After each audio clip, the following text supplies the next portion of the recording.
आज हामी नेपालको भूगोल पार्ट 2 हिजो हामीले केही कुरा गरेर छोडेका थियौँ नेपालको भूगोल अन्तर्गत। आज हामी त्यसको बाँकी विषयमा चर्चा गर्नेछौँ। ल कुरा गरिहालौँ। आज हामीले कुरा गर्ने पहिलो टपिक भनेको के छ त भन्दा प्रदेश र जिल्लाहरू कुन प्रदेशमा कुन जिल्ला पर्छ भन्ने कुरा गरौँ। प्रदेश नम्बर 1 मा चाहिँ पर्ने जिल्लाहरू कतिवटा? 14 वटा। तिनीहरू के हुन् त भन्दा ताई, पाते, भोखो, ओसो,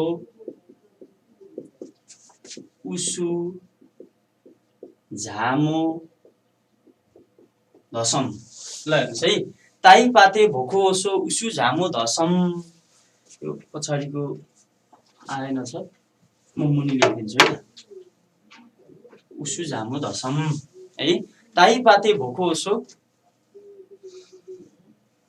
थ्याङ्क यू भन्नुभएको छ। मैले हिजै भनेको थिएँ सिरुजी थ्याङ्क यू भन्नु पर्दैन भनेर। एनिवे ल, प्रदेश नम्बर 1 मा पर्ने जिल्ला। अब यो चाहिँ महत्त्वपूर्ण पनि छ है। यो क्वेसन चाहिँ हामीलाई प्रदेशको नाम दिएर तलका मध्ये कुन जिल्ला प्रदेश नम्बर 5 मा पर्दैन, कुन जिल्ला प्रदेश नम्बर 3 मा पर्दैन भनेर यस्तो क्वेसन चाहिँ एकदमै चाहिँ धेरैचोटि सोधिरहेको छ। त्यसैले कुन पर्छ भने भए पो हामीलाई चाहिँ सजिलो हुन्थ्यो। मानौ हामीले अप्सन ए चेक गरेको, अप्सन ए नै चाहिँ त्यो प्रदेशमा पर्छ भन्ने हामीलाई थाहा छ, अप्सन ए टिक लाउँछौँ, सक्यो। तर कुन पर्दैन भन्ने टाइपको क्वेसन आयो भने हामीलाई जम्मै अप्सनहरूको बारेमा चाहिँ थाहा हुनु आवश्यक छ। त्यो भएको कारणले गर्दा यो चाहिँ सजिलो पनि छ। अब त कुनै पनि कुरा सुरुमै चाहिँ अब एकदम सजिलो फ्यामिलियर त नभइ नसक्छ है, बिस्तारै बानी पार्ने कुरा हो। कसरी सम्झिने त भन्दा ताई, पाते भन्ने एक लाइनमा यो चारवटा चाहिँ शब्दहरूलाई, चारवटा वर्डहरूलाई एकचोटि भन्ने, ताई, पाते भन्ने, अर्कोमा भोको, ओसो भन्ने र बाँकी रहेको उसु, झामो, धसमलाई एक बोलीमा भन्ने है। ताई, पाते, भोको, ओसो, उसु, झामो, धसम। यसको चाहिँ अर्थ के त भन्दा ताप्लेजुङ, इलाम, पाँचथर, तेह्रथुम, भोजपुर, खोटाङ, ओखलढुङ्गा, सोलुखुम्बु, उदयपुर, सुनसरी, झापा, मोरङ, धनकुटा र सङ्खुवासभा। ल, प्रदेश नम्बर 1 मा पर्ने 14 वटा जिल्लाहरू कसरी सम्झिने त भन्दा साउन्ड क्लियर आइरहेको छैन भनेर भन्नुभएको छ। यताबाट चाहिँ ठिकै छ, एकचोटि चाहिँ चेक गर्नुलाई तपाईँको त्यहाँ के छ, फेरि एकचोटि चाहिँ काटेर फेरि ओपन गर्नु भए पनि हुन्छ। ताई, पाते, भोको, ओसो, उसु, झामो, धसम भनेर सम्झिने है। फुल फर्म मैले सर भन्दै तपाईँहरूले चाहिँ टिप्नु होला। ताप्लेजुङ, इलाम, पाँचथर, तेह्रथुम, भोजपुर, खोटाङ, ओखलढुङ्गा, सोलुखुम्बु, उदयपुर, सुनसरी, झापा, मोरङ, धनकुटा र सङ्खुवासभा। अब हामीलाई चाहिन्छ क्षेत्रफलको आधारमा प्रदेश नम्बर 1 को ठुलो सानो जिल्ला के हो र जनसङ्ख्याको आधारमा प्रदेश नम्बर 1 को ठुलो सानो जिल्ला कुन हो। क्षेत्रफलमा कुरा गर्ने हो भने ताते सम्झिने, सानो बाबु ताते गर्दै हिँड्छ भनेर सम्झिने है। क्षेत्रफलको आधारमा प्रदेश नम्बर 1 को सबैभन्दा ठुलो जिल्ला भनेको ताप्लेजुङ हो है। ता भनेको ताप्लेजुङ र ते भनेको तेह्रथुम। क्षेत्रफलको आधारमा सबैभन्दा सानो जिल्ला भनेको के त भन्दा तेह्रथुम है। क्लियर हुनुहोस्। क्षेत्रफलको आधारमा ताते, जनसङ्ख्याको आधारमा मोते, मो भनेको मोरङ र ते भनेको तेह्रथुम चाहिँ यताको सेम भइहाल्यो। क्षेत्रफलको आधारमा ठुलो सानो ताते, ताप्लेजुङ र तेह्रथुम, जनसङ्ख्याको आधारमा ठुलो सानो मोते, मो भनेको मोरङ र ते भनेको तेह्रथुम है। ल, यति चाहिँ सम्झिने। अब लागौँ प्रदेश नम्बर 2 मा। प्रदेश नम्बर 2 मा पर्ने 8 वटा जिल्ला भनेको सप, बासी, धसमरौ। सप, बासी, धसमरौ भनेर सम्झिने है। प्रदेश नम्बर चाहिँ 2 मा पर्ने 8 वटा जिल्ला भनेको सप, बासी, धसमरौ भनेर सम्झिने है। स भनेको सर्लाही, प भनेको पर्सा, बारा, सिराहा, धनुषा, अघि धनकुटातिर अघि गएको यो ध भनेको धनकुटा हो है। प्रदेश नम्बर 1 को ध भनेको धनकुटा, प्रदेश नम्बर 2 को ध भनेको धनुषा, स भनेको सप्तरी। दुईटा स छ, कन्फ्युज नहुनु होला। एउटा स भनेको सर्लाही, अर्को स भनेको सप्तरी, म भनेको महोत्तरी, रौ भनेको रौतहट। अब चाहिँ प्रदेश नम्बर 2 का जिल्लाहरू सम्झिन सजिलो पनि छ। लास्ट सेन्टेन्स भन्नु न सर भनेर भन्नुभएको छ। ताई, पाते, भोको, ओसो, उसु, झामो, धसम। उसु, झामो, धसम, सङ्खुवासभा। यो सम भनेको सङ्खुवा छ भाइ। लास्ट सेन्टेन्स अब कुनलाई चाहिँ लास्ट भन्नुभयो। त्यसपछि मैले कुरा गरेको क्षेत्रफलको आधारमा ठुलो सानो जिल्ला भनेको ताप्लेजुङ र तेह्रथुम। ताप्लेजुङ ठुलो, तेह्रथुम सानो, र जनसङ्ख्याको आधारमा मोरङ ठुलो, तेह्रथुम सानो भनेर कुरा गरेँ मैले है। त्यसपछि हामी लाग्यौँ प्रदेश नम्बर 2 मा। सपबासी, धसमरौ, सर्लाही, पर्सा, बारा, सिराहा, धनुषा, सप्तरी, चाहिँ महोत्तरी र रौतहट प्रदेश नम्बर 2 मा पर्ने जिल्ला भए। यो हाम्रो मधेसी मूलका जिल्लाहरू, मधेसका जिल्लाहरू छन्, सम्झिन सजिलो छ। यसको क्षेत्रफलको आधारमा ठुला साना जिल्ला र जनसङ्ख्याको आधारमा ठुला साना जिल्ला हामीलाई चाहिन्छ। सप सम्झिने र यता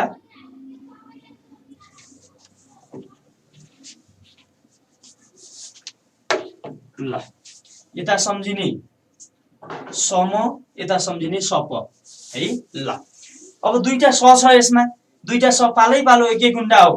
क्षेत्रफलको स भनेको सप्तरी, क्षेत्रफलको आधारमा सबभन्दा ठुलो जिल्ला भनेको सप्तरी हो। म भनेको महोत्तरी, क्षेत्रफलको आधारमा ठुलो सानो सप्तरी र महोत्तरी। जनसङ्ख्याको आधारमा यो स भनेको सर्लाही। अब एउटा सको भाग पुगिसक्यो यता। अब यो स भनेको अर्को बाँकी रहेको स हो, त्यो भनेको सर्लाही, प भनेको पर्सा। ल सम र सप सम्झिने। क्षेत्रफलको आधारमा प्रदेश नम्बर 2 का ठुला साना जिल्ला भनेको सप्तरी र महोत्तरी हो। जनसङ्ख्याको आधारमा प्रदेश नम्बर 2 को ठुला साना जिल्ला भनेको सर्लाही र पर्सा हो भनेर सम्झिने है। गुड मर्निङ सर भन्नुभएको छ साथीहरूले, सबै साथीहरूलाई गुड मर्निङ है। ल ल यहाँसम्म ठिक छ। त्यसो हो भने अब लागौँ बागमती प्रदेशतिर। बागमती प्रदेश भनेको हाम्रो प्रदेश नम्बर 3 है। ल त्यसपछि प्रदेश नम्बर 3 मा पर्ने, बागमती प्रदेशमा पर्ने 13 वटा जिल्ला भनेको भलकाका, दोरासिसी, भलकाका, दोरासिसी, चिमरधानु, चिमरधानु। ल हेर्नुहोस् है, सबैको एक एक गुण्डा आफ्नै छ है। हरेक जिल्लाको अगाडि अगाडिको चाहिँ लेटरलाई लिएर चाहिँ हामीले बनाएका छौँ। भलकाका, दोरासिसी, दुईटा का छ, दुईटा सी छ, काका सिसी भनेर आइरहेछ। भलकाका, दोरासिसी एक लाइनमा यहाँसम्म भन्ने, यहाँसम्म, त्यसपछि दोरासिसी अनि अर्को लाइनमा चिमरधानु भन्ने है। यसरी पढ्नु होला। पढ्दा चाहिँ अब कसरी पढ्ने भन्ने पनि थाहा हुन चाहिँ आवश्यक छ। अब लेख्न त लेख्ने, तर चाहिँ यसलाई कसरी पढ्ने, कुन प्याटर्नमा पढ्दा चाहिँ सम्झिन सजिलो हुन्छ भन्ने पनि हुन्छ। सस धम बासी परौठा भनेर भन्नु हो, ठिक छ है। प्रतीक्षा विष्टजीले ठिक छ। नयाँ नयाँ पनि आछ, कतै कतै झल्याक झुलुक देखिन्छ अलिअलि। तैपनि कस्तो हुँदो रहेछ यो चाहिँ भने, यो चाहिँ मेरो बिल्कुलै मेरो चाहिँ क्रिएसन भएको कारणले गर्दा आफ्नो सन्तान जतिसुकै नराम्रो, जतिसुकै कुरूप भए पनि एउटा आमालाई चाहिँ अति नै सुन्दर लाग्छ भने जस्तै, जतिसुकै गाह्रो भए पनि मलाई चाहिँ जिन्दगीभरि यो जति सहिलो अरू केही पनि लाग्दैन। किनभने यो चाहिँ मेरो क्रिएसन हो, मैले चाहिँ बनाएको भएर पनि त्यो भएको हुनसक्छ। तर तपाईँहरूलाई अप्सन छ है, मैले एउटा चाहिँ कोही देखाइदिएको, यसरी पनि पढ्न सकिन्छ है भनेर एउटा चाहिँ टेक्निक दिएको तपाईँलाई जुन सजिलो लाग्छ, जसरी सजिलो लाग्छ, जसरी चाहिँ छिटो सम्झिन सक्छु जस्तो लाग्छ त्यसरी गर्ने है। मैले भनेको भन्नुपर्छ, मैले चाहिँ लेखाएको लेख्नुपर्छ, घोक्नुपर्छ त्यो होइन। तपाईँलाई मैले चाहिँ पटक पटक भन्छु, सम्झिने कि नसम्झिने भन्ने कुरामा there is no option. Anyhow सम्झिने नै हो, कुनै हालतमा याद गर्ने नै हो, तर कसरी सम्झिने भन्नेमा चाहिँ हामीलाई विकल्प छ क्या। कुरो बुझ्नु हो नि, अप्सन छ हामीसँग, जसरी सही लाग्छ त्यसरी सम्झिने हो। ल भलकाका, दोरासिसी, एक लाइनमा भलकाका, अर्कोमा दोरासिसी र अर्कोमा चिमरधानु भन्दा प्रदेश बागमती प्रदेशको 13 वटा जिल्ला सकियो। यसका पनि कुरा गरौँ। क्षेत्रफलको आधारमा ठुला साना जिल्ला र जनसङ्ख्याको आधारमा ठुला साना जिल्ला। यसको क्षेत्रफलको आधारमा ठुलो सानो जिल्ला भनेको शिव भगवानलाई सम्झिने है। लोकसेवामा चाहिँ इक्जाम दिने मान्छेले भगवानलाई नसम्झिकन चाहिँ अर्थ छैन, नाम निस्किन्न। भगवान मध्ये पनि देवका देव महादेवलाई नसम्झिने हो भने अर्थ छैन है। शिव भगवानलाई सम्झिने। शिव भनेको सिन्धुली कि सिन्धुपाल्चोक, धेरै साथीहरू चाहिँ कन्फ्युज हुनुहुन्छ। मैले फुल फर्म भनिनँ है, म फुल फर्म भनिदिन्छु सर। र भक्तपुर, ललितपुर, काठमाडौँ, काभ्रेपलाञ्चोक। एउटा का भनेको काठमाडौँ, अर्को का भनेको काभ्रेपलाञ्चोक। दोलखा, रामेछाप, सिन्धुली, सिन्धुपाल्चोक, चितवन, मकवानपुर, रसुवा, धादिङ, नुवाकोट है। प्रदेश नम्बर 3 मा पर्ने जिल्ला भनेको भक्तपुर, ललितपुर, काठमाडौँ, काभ्रेपलाञ्चोक, दोलखा, रामेछाप, सिन्धुली, सिन्धुपाल्चोक, चितवन, मकवानपुर, रसुवा, धादिङ र नुवाकोट। क्षेत्रफलको आधारमा ठुलो सानो भनेको शिव सिन्धुपाल्चोक सबभन्दा ठुलो जिल्ला हो क्षेत्रफलको आधारमा भने भक्तपुर नेपालकै सबभन्दा सानो जिल्ला हो। प्रदेश नम्बर 3 को यसै हो नि भइहाल्यो है। ल सर जिल्लाको नेम पनि भन्दिनु भन्नुभएको छ। जनसङ्ख्याको आधारमा 2 भन्नुस् न। जनसङ्ख्याको आधारमा प्रदेश नम्बर 2 को सर्लाही सबभन्दा ठुलो जिल्ला, पर्सा सबभन्दा सानो जिल्ला। फुल फर्म मैले भनिदिएको छु। अब यहाँ लेखिरहन चाहिँ ठाउँ सानो हुन्छ, त्यही भएर चाहिँ मैले भनिदिएको छु, तपाईँहरूले टिप्नु होला। भक्तपुर, ललितपुर, काठमाडौँ, काभ्रेपलाञ्चोक, दोलखा, रामेछाप, सिन्धुली, सिन्धुपाल्चोक, चितवन, मकवानपुर, रसुवा, धादिङ र नुवाकोट है। ल फुल फर्म त्यो भयो। क्षेत्रफलको आधारमा शिव सिन्धुपाल्चोक ठुलो, भक्तपुर सानो। जनसङ्ख्याको आधारमा कुरा गर्ने हो भने कार भनेर सम्झिने है, कार चलाउने भनेर सम्झिने। कार काठमाडौँ सबैभन्दा ठुलो जिल्ला भइहाल्यो जनसङ्ख्याको आधारमा काठमाडौँ। र भनेको रसुवा सबैभन्दा सानो जिल्ला के को आधारमा? जनसङ्ख्याको आधारमा है। प्रदेश नम्बर 3 को मुनि त नदेखिने रहेछ है, मैले मुनि लेखेँ। यता पनि देख्नु भएन, यता सिन्धुपाल्चोक है, मैले यहाँ मुनि लेख्दैछु, देखिन्छ। सी भनेको सिन्धुपाल्चोक है, तपाईहरुले टिप्नु होला। सी भनेको सिन्धुपाल्चोक, भ भनेको भक्तपुर है। क्षेत्रफलको आधारमा ठुलो सानो सिन्धुपाल्चोक र भक्तपुर। जनसङ्ख्याको आधारमा ठुलो सानो भनेको काठमाडौँ र रसुवा। कार भनेर सम्झिने, का भनेको काठमाडौँ, र भनेको रसुवा है। ल यति कुरा गरे मैले। अब हामी लाग्छौं गण्डकी प्रदेशतिर।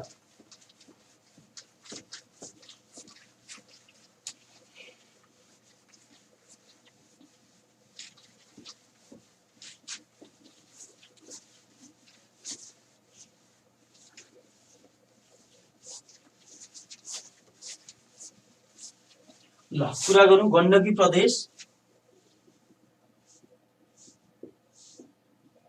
गण्डकी प्रदेशमा पर्ने चाहिँ 11 वटा जिल्लाहरू भनेको ममु तल गोपस्या काम्याबान भनेर सम्झिने है। ममु तल गोपस्या काम्याबान भनेर भन्ने देखिएन सर भन्नुभएको छ। मैले भनेको छु तपाईहरुलाई, नदेखिए पनि तपाईहरुले टिप्नु होला है। मैले याद गरिन छु, म सुई लेख्दै गएँ चाहिँ पछि हेर्दा पो देखिएन छ भन्ने थाहा पाएँ मैले। एनीवे अब चाहिँ म मुनि लेख्दिन है। प्रदेश नम्बर 4 अथवा गण्डकी प्रदेशमा पर्ने जिल्ला भनेको ममु तल गोपस्या काम्याबान भन्न सम्झिने है। गाह्रो छैन। तपाईहरुलाई चाहिँ सुरुमा देख्दा चाहिँ के होला चाहिँ कसरी याद गर्ने होला, कसरी घोक्ने होला जस्तो लाग्न सक्छ। तर आँखा चिम्लेर पाँचचोटी भन्नुभयो भने यो केही पनि होइन है। तपाईले जिन्दगीभरि नबिर्सिने गरेर चाहिँ यो चाहिँ सम्झिनुहुन्छ। ममु तल गोपस्या काम्याबान। नेम भनेर भन्नुभएको छ सिरुजीले। मैले नेम भन्छु, यसको त फुल फर्म भनिहाल्छु नि म नातिन्न है। चाहिँ म भनेको मनाङ,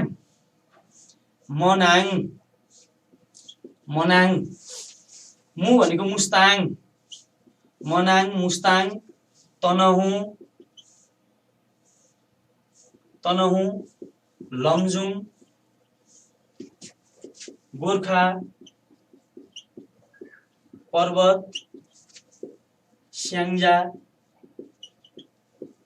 कास्की म्याग्दी बागलुङ र नवलपुर, जुन हाम्रो नवलपरासी पूर्व हो भनेर सम्झिने है। नवलपरासी पूर्वको नाम नवलपुर, नवलपरासी पश्चिमको नाम परासी है। ल यो चाहिँ सम्झिने। मनाङ मुस्ताङ तनहुँ लमजुङ गोर्खा पर्वत स्याङ्जा कास्की म्याग्दी बागलुङ नवलपुर 2 4 6 8 10 11 यो 11 वटा जिल्लाहरू हाम्रो चाहिँ गण्डकी प्रदेशमा पर्ने जिल्लाहरू हुन्। ममु तल गोपस्या। तपाईलाई चाहिँ एउटा यो फर्मुलाको फाइदा के पनि छ साथीहरू भने तपाईलाई चाहिँ लगभग 80% कन्डिसनमा चाहिँ तपाईलाई चाहिँ फर्मुला याद छ, त्यसको फुल फर्म थाहा भएन है। फर्मुला मात्र याद छ, त्यो फर्मुलाले भन्न खोजेको फुल फर्म चाहिँ तपाईलाई थाहा भएन भने पनि लगभग 80-85 कन्डिसनमा फर्मुला आफैले काम गर्दिन्छ के। कुरो बुझ्नुभयो नि, फर्मुला आफैले काम गर्दिन्छ है। जस्तो तपाईलाई यसको चाहिँ क्षेत्रफलको आधारमा ठुला साना जिल्ला के हुन्, जनसङ्ख्याको आधारमा ठुलो साना जिल्ला के हुन्। क्षेत्रफलको आधारमा तपाईलाई चाहिँ गोप भन्ने चाहिँ अप्सन याद छ भने नेपालमा गोबाट आउने चाहिँ जिल्ला एउटा भन्दा अरु छँदै छैन गोर्खा भन्दा अरू जिल्ला छँदै छैन। तपाईँले त्यो बेला फ्याक्ट बिर्सिनुभयो।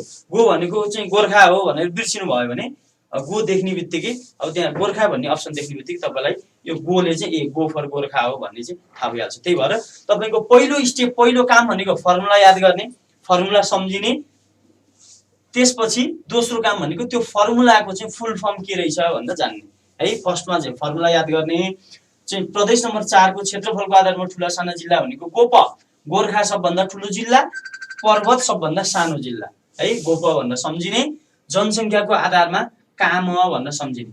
अघि कार भनेर सम्झेका थियौँ, अब काम भनेर सम्झिने, कार चलाएर काममा जाने भनेर सम्झिने है। ल गोर्खा पर्वत, गोर्खा सबभन्दा ठुलो सानो चाहिँ बाई एरिया, पर्वत सबभन्दा सानो जिल्ला, जनसङ्ख्याको आधारमा कुरा गर्ने हो भने का भनेको कास्की पोखरा, कास्की सबभन्दा धेरै जनसङ्ख्या भएको जिल्ला हो।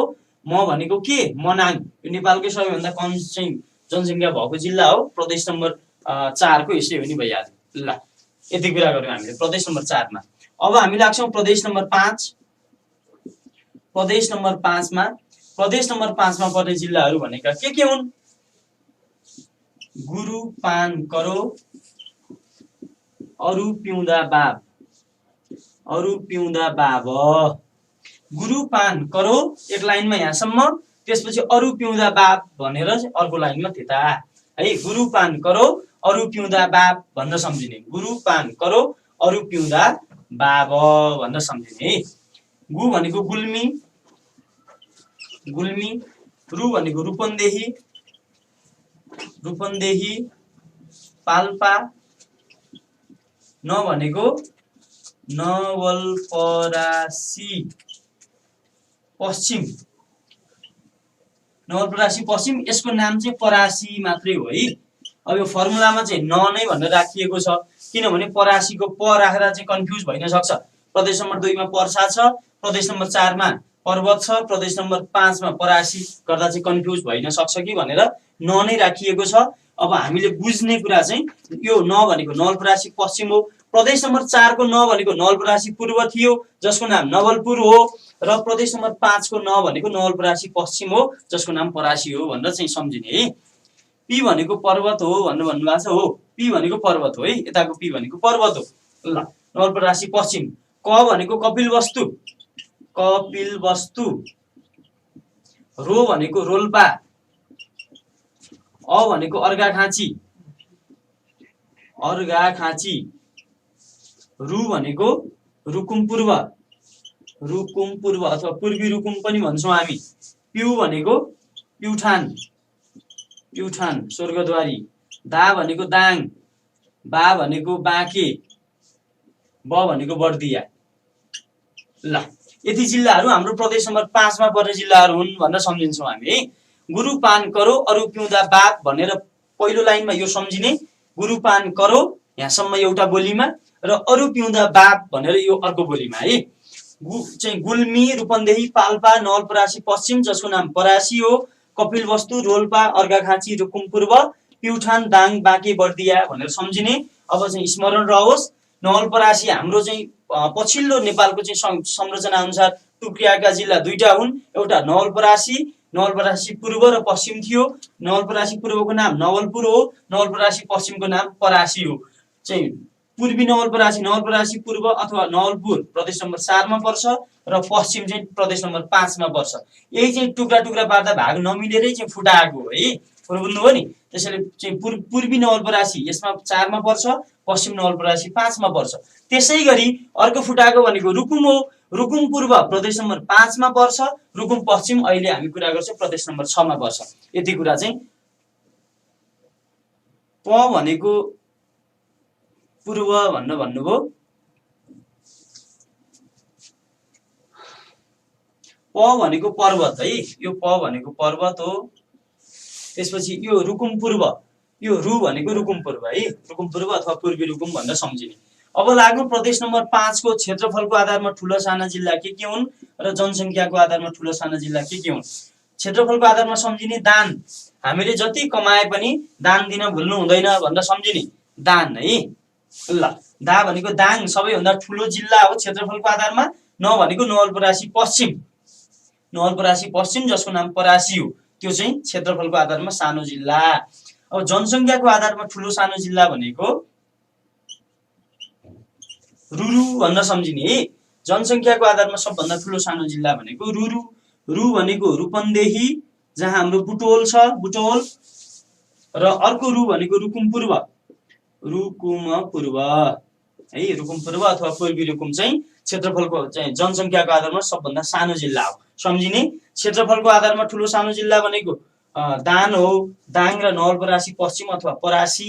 जनसङ्ख्याको आधारमा ठुलो सानो जिल्ला भनेको रुरु। सम्झिने, रु भनेको रूपन्देही सबभन्दा ठुलो जिल्ला जनसङ्ख्याको आधारमा, अर्को रु भनेको रुकुम पूर्व चाहिँ जनसङ्ख्याको आधारमा सानो जिल्ला भनेर सम्झिने है। ठिक छ, बुझिरहनु भएको छ र सम्झिने है। यो कुरा चाहिँ सम्झिने नै हो, अरू उपाय छैन।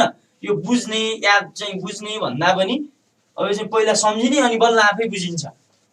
ल त्यसपछि अब हामी कुरा गर्छौँ कर्णाली प्रदेश, प्रदेश नम्बर 6 अथवा कर्णाली प्रदेश। कर्णाली प्रदेशमा पर्ने जिल्लाहरू भनेका डोहुजुमु रुदैजा कासुस, डोहुजुमु रुदैजा कासुस, रुँदै रुँदै कासिजा भनेर भनेको है। डोहुजुमु रुँदैजा कासुस भनेर सम्झिने है। डोहुजुमु एक लाइनमा र रुँदैजा कासुस भनेर अर्को लाइनमा सम्झिने है। डोहुजुमु रुँदैजा कासुस। अब लेख्नुहोस्, डो फर डोल्पा, हु फर हुम्ला, जु फर जुम्ला, मु फर मुगु। मुस्ताङ अघि भइसक्यो, प्रदेश नम्बर 4 मा कुरा भइसक्यो मुस्ताङको। यो मु भनेको मुगु, रु भनेको रुकुम पश्चिम, रुकुम पश्चिम। अघि रुकुम पूर्वको कुरा गर्यौं प्रदेश नम्बर 5 मा। अब यो रु भनेको प्रदेश नम्बर 6 को रु भनेको रुकुम पश्चिम। दै भनेको दैलेख, जा भनेको जाजरकोट, का भनेको कालीकोट, कालीकोट, सु भनेको सुर्खेत र स भनेको सल्यान। ल यो सम्झिने है। अब यो कालीकोट भनेको याद छ तपाईहरुलाई, पहिलाको नेपालको कान्छो जिल्ला, अहिलेको ठुलो कान्छो जिल्ला है। गुरुपाप भने नि हुने रहेछ है भनेर भन्नुभयो। ए हुन्छ, मैले अघि भने नि गुरु पाप करो अरु पिउँदा बाप पनि मिल्छ, तर तपाईलाई चाहिँ त्यो पले चाहिँ कन्फ्युज बनाउँछ कि भनेर मात्रै हो है।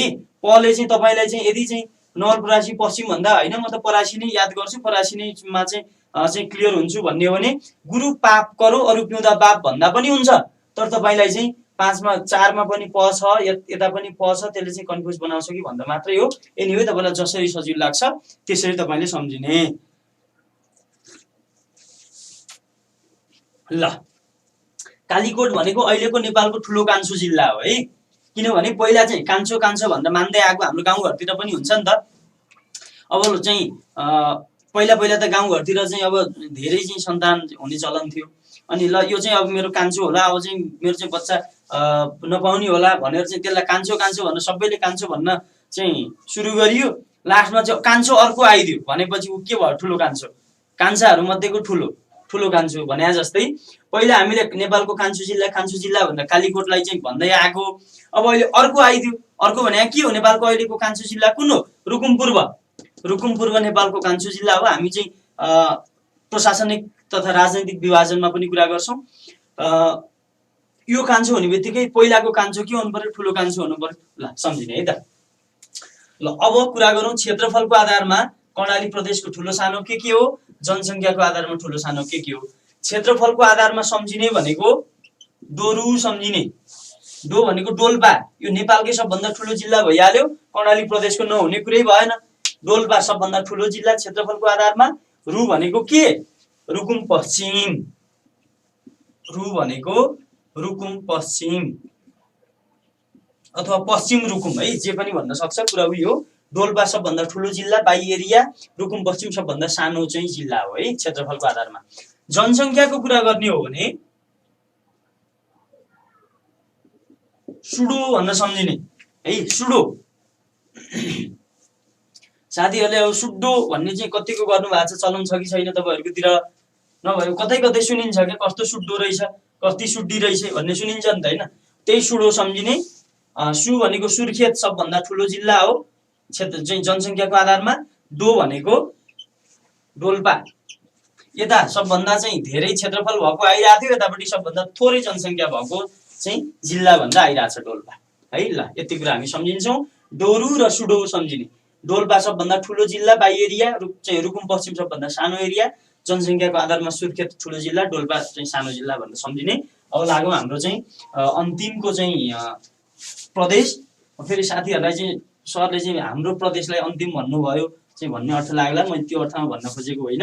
रोल क्रमको आधारमा कुरा गर्ने हो भने अब हामी 6 सम्म पुगिसक्यौँ। अब पालो भनेको 7 को हो भन्न खोजे है। सुदूरपश्चिम प्रदेश। अब साथीहरुकोतिर कहाँबाट हेर्दै हुनुहुन्छ, गर्मी चढिसक्यो होला, सुपको खासै चाहिँ अर्थ नहोला, तर काठमाडौँतिर चाहिँ अझै चिसो चिसो अलिअलि छ, सुपले चाहिँ अझै काम गर्ने चाहिँ स्थिति छ है। ल सुप सम्झिने। सुदूरपश्चिम प्रदेश। सुदूरपश्चिम प्रदेशमा पर्ने जिल्ला भनेको साथीहरुलाई ककाकी चाहिँ सबैलाई आउँछ भन्ने विश्वास लिए मैले एकचोटि सम्झिने है। ब बा बै ककै डडो अदा। फिदातिर नलाग्ने है, फिदातिर नलाग्ने, अहिले अदाले काम चलाउने। बबाबै एउटा, ककै अर्को, डडो अर्को, अदा अर्को। बबाबै ककै डडो अदा है। बबाबै ककै डडो अदा, बबाबै ककै चाहिँ डडो अदा भनेर 5 चोटि भनिदिनुस्, यसलाई केही गर्नै पर्दैन। 5 चोटि भन्नुस्, 5 चोटि लेख्नुस्, सक्यो। ल ब भनेको बाँके बर्दिया हो, यो बर्दिया बाँके हो होइन, त्यो त हामीले अघि कुरा गरिसक्यो प्रदेश नम्बर 5 मा। यो भनेको बझाङ। अब हामी त सुदूरपश्चिमतिर लाग्नु पर्यो। बझाङ, बाजुरा, बाजुरा, बै भनेको बैतडी। बाजुरा भन्ने तपाईलाई चाहिँ स्मरण रहोस्, नेपालको एकमात्र एउटा त्यस्तो जिल्ला हो बाजुरा जसको बीचको अर्थ, बीचको चाहिँ एउटा लेटर झिक्ने हो भने पनि जिल्लाकै नाम बन्छ। बाजुराको बीचको जु हटाउने हो भने बारा बन्छ। बारा भनेको जिल्ला हो कि हैन? हो। ल बैतडी। क भनेको कञ्चनपुर, कञ्चनपुर, दोधारा चाँदनी, हिजो कुरा गर्यौं हामीले। कै भनेको कैलाली, घोडाघोडी तालतिर जानी हो अहिले घोडा चढेर। ड भनेको डडेलधुरा, डडेलधुरा हाम्रो चाहिँ शेरबहादुर देउवाजीको चाहिँ क्षेत्र हो कि हैन डडेलधुरा। डो भनेको डोटी, अ भनेको अछाम, दा भनेको दार्चुला, दा भनेको दार्चुला। ल प्रदेश नम्बर 7 मा पर्ने जिल्ला भनेको बबाबै ककै डडो अदा भनेर सम्झिने। यता नि चिसो छ भन्नु भएको छ। ल ठीक छ है। बझाङ, बाजुरा, बैतडी, कञ्चनपुर, कैलाली, डडेलधुरा, डोटी, अछाम, दार्चुला भनेर सम्झिने। प्रदेश नम्बर 7 अथवा सुदूरपश्चिम प्रदेशमा पर्ने जिल्लाहरू। क्षेत्रफलको आधारमा ठुलो सानो जिल्ला भनेको के हो? क्षेत्रफलको आधारमा ठुलो सानो जिल्ला भनेको बबई सम्झिने है। बबई सम्झिने। जनसङ्ख्याको आधारमा ठुलो सानो जिल्ला भनेको कैदा सम्झिने। कैदा है। बबई भनेको बझाङ सबभन्दा ठुलो जिल्ला हो, बझाङ सबभन्दा ठुलो जिल्ला हो चाहिँ क्षेत्रफलको आधारमा। बैतडी सबैभन्दा सानो जिल्ला हो क्षेत्रफलको आधारमा। जनसङ्ख्याको आधारमा कुरा गर्ने हो भने कैलाली सबभन्दा ठुलो जिल्ला हो, र दा भनेको के? दाङ हो होइन, दार्चुला, दार्चुला चाहिँ सबैभन्दा सानो जिल्ला हो भनेर सम्झिने जनसङ्ख्याको आधारमा। ल यति कुरा चाहिँ दार्चुला फेरि पनि चाहिँ लुक्न गएछ, लुकाउने उद्देश्य चाहिँ थिएन हाम्रो है। दार्चुला। ल यति चाहिँ हामी सम्झिन्छौँ। यति भइसकेपछि अब हामी जिल्लामा कुरा गर्छौँ है। अब लगभग प्रदेश सकियो, अब जिल्लाको बारेमा कुरा गर्छौँ।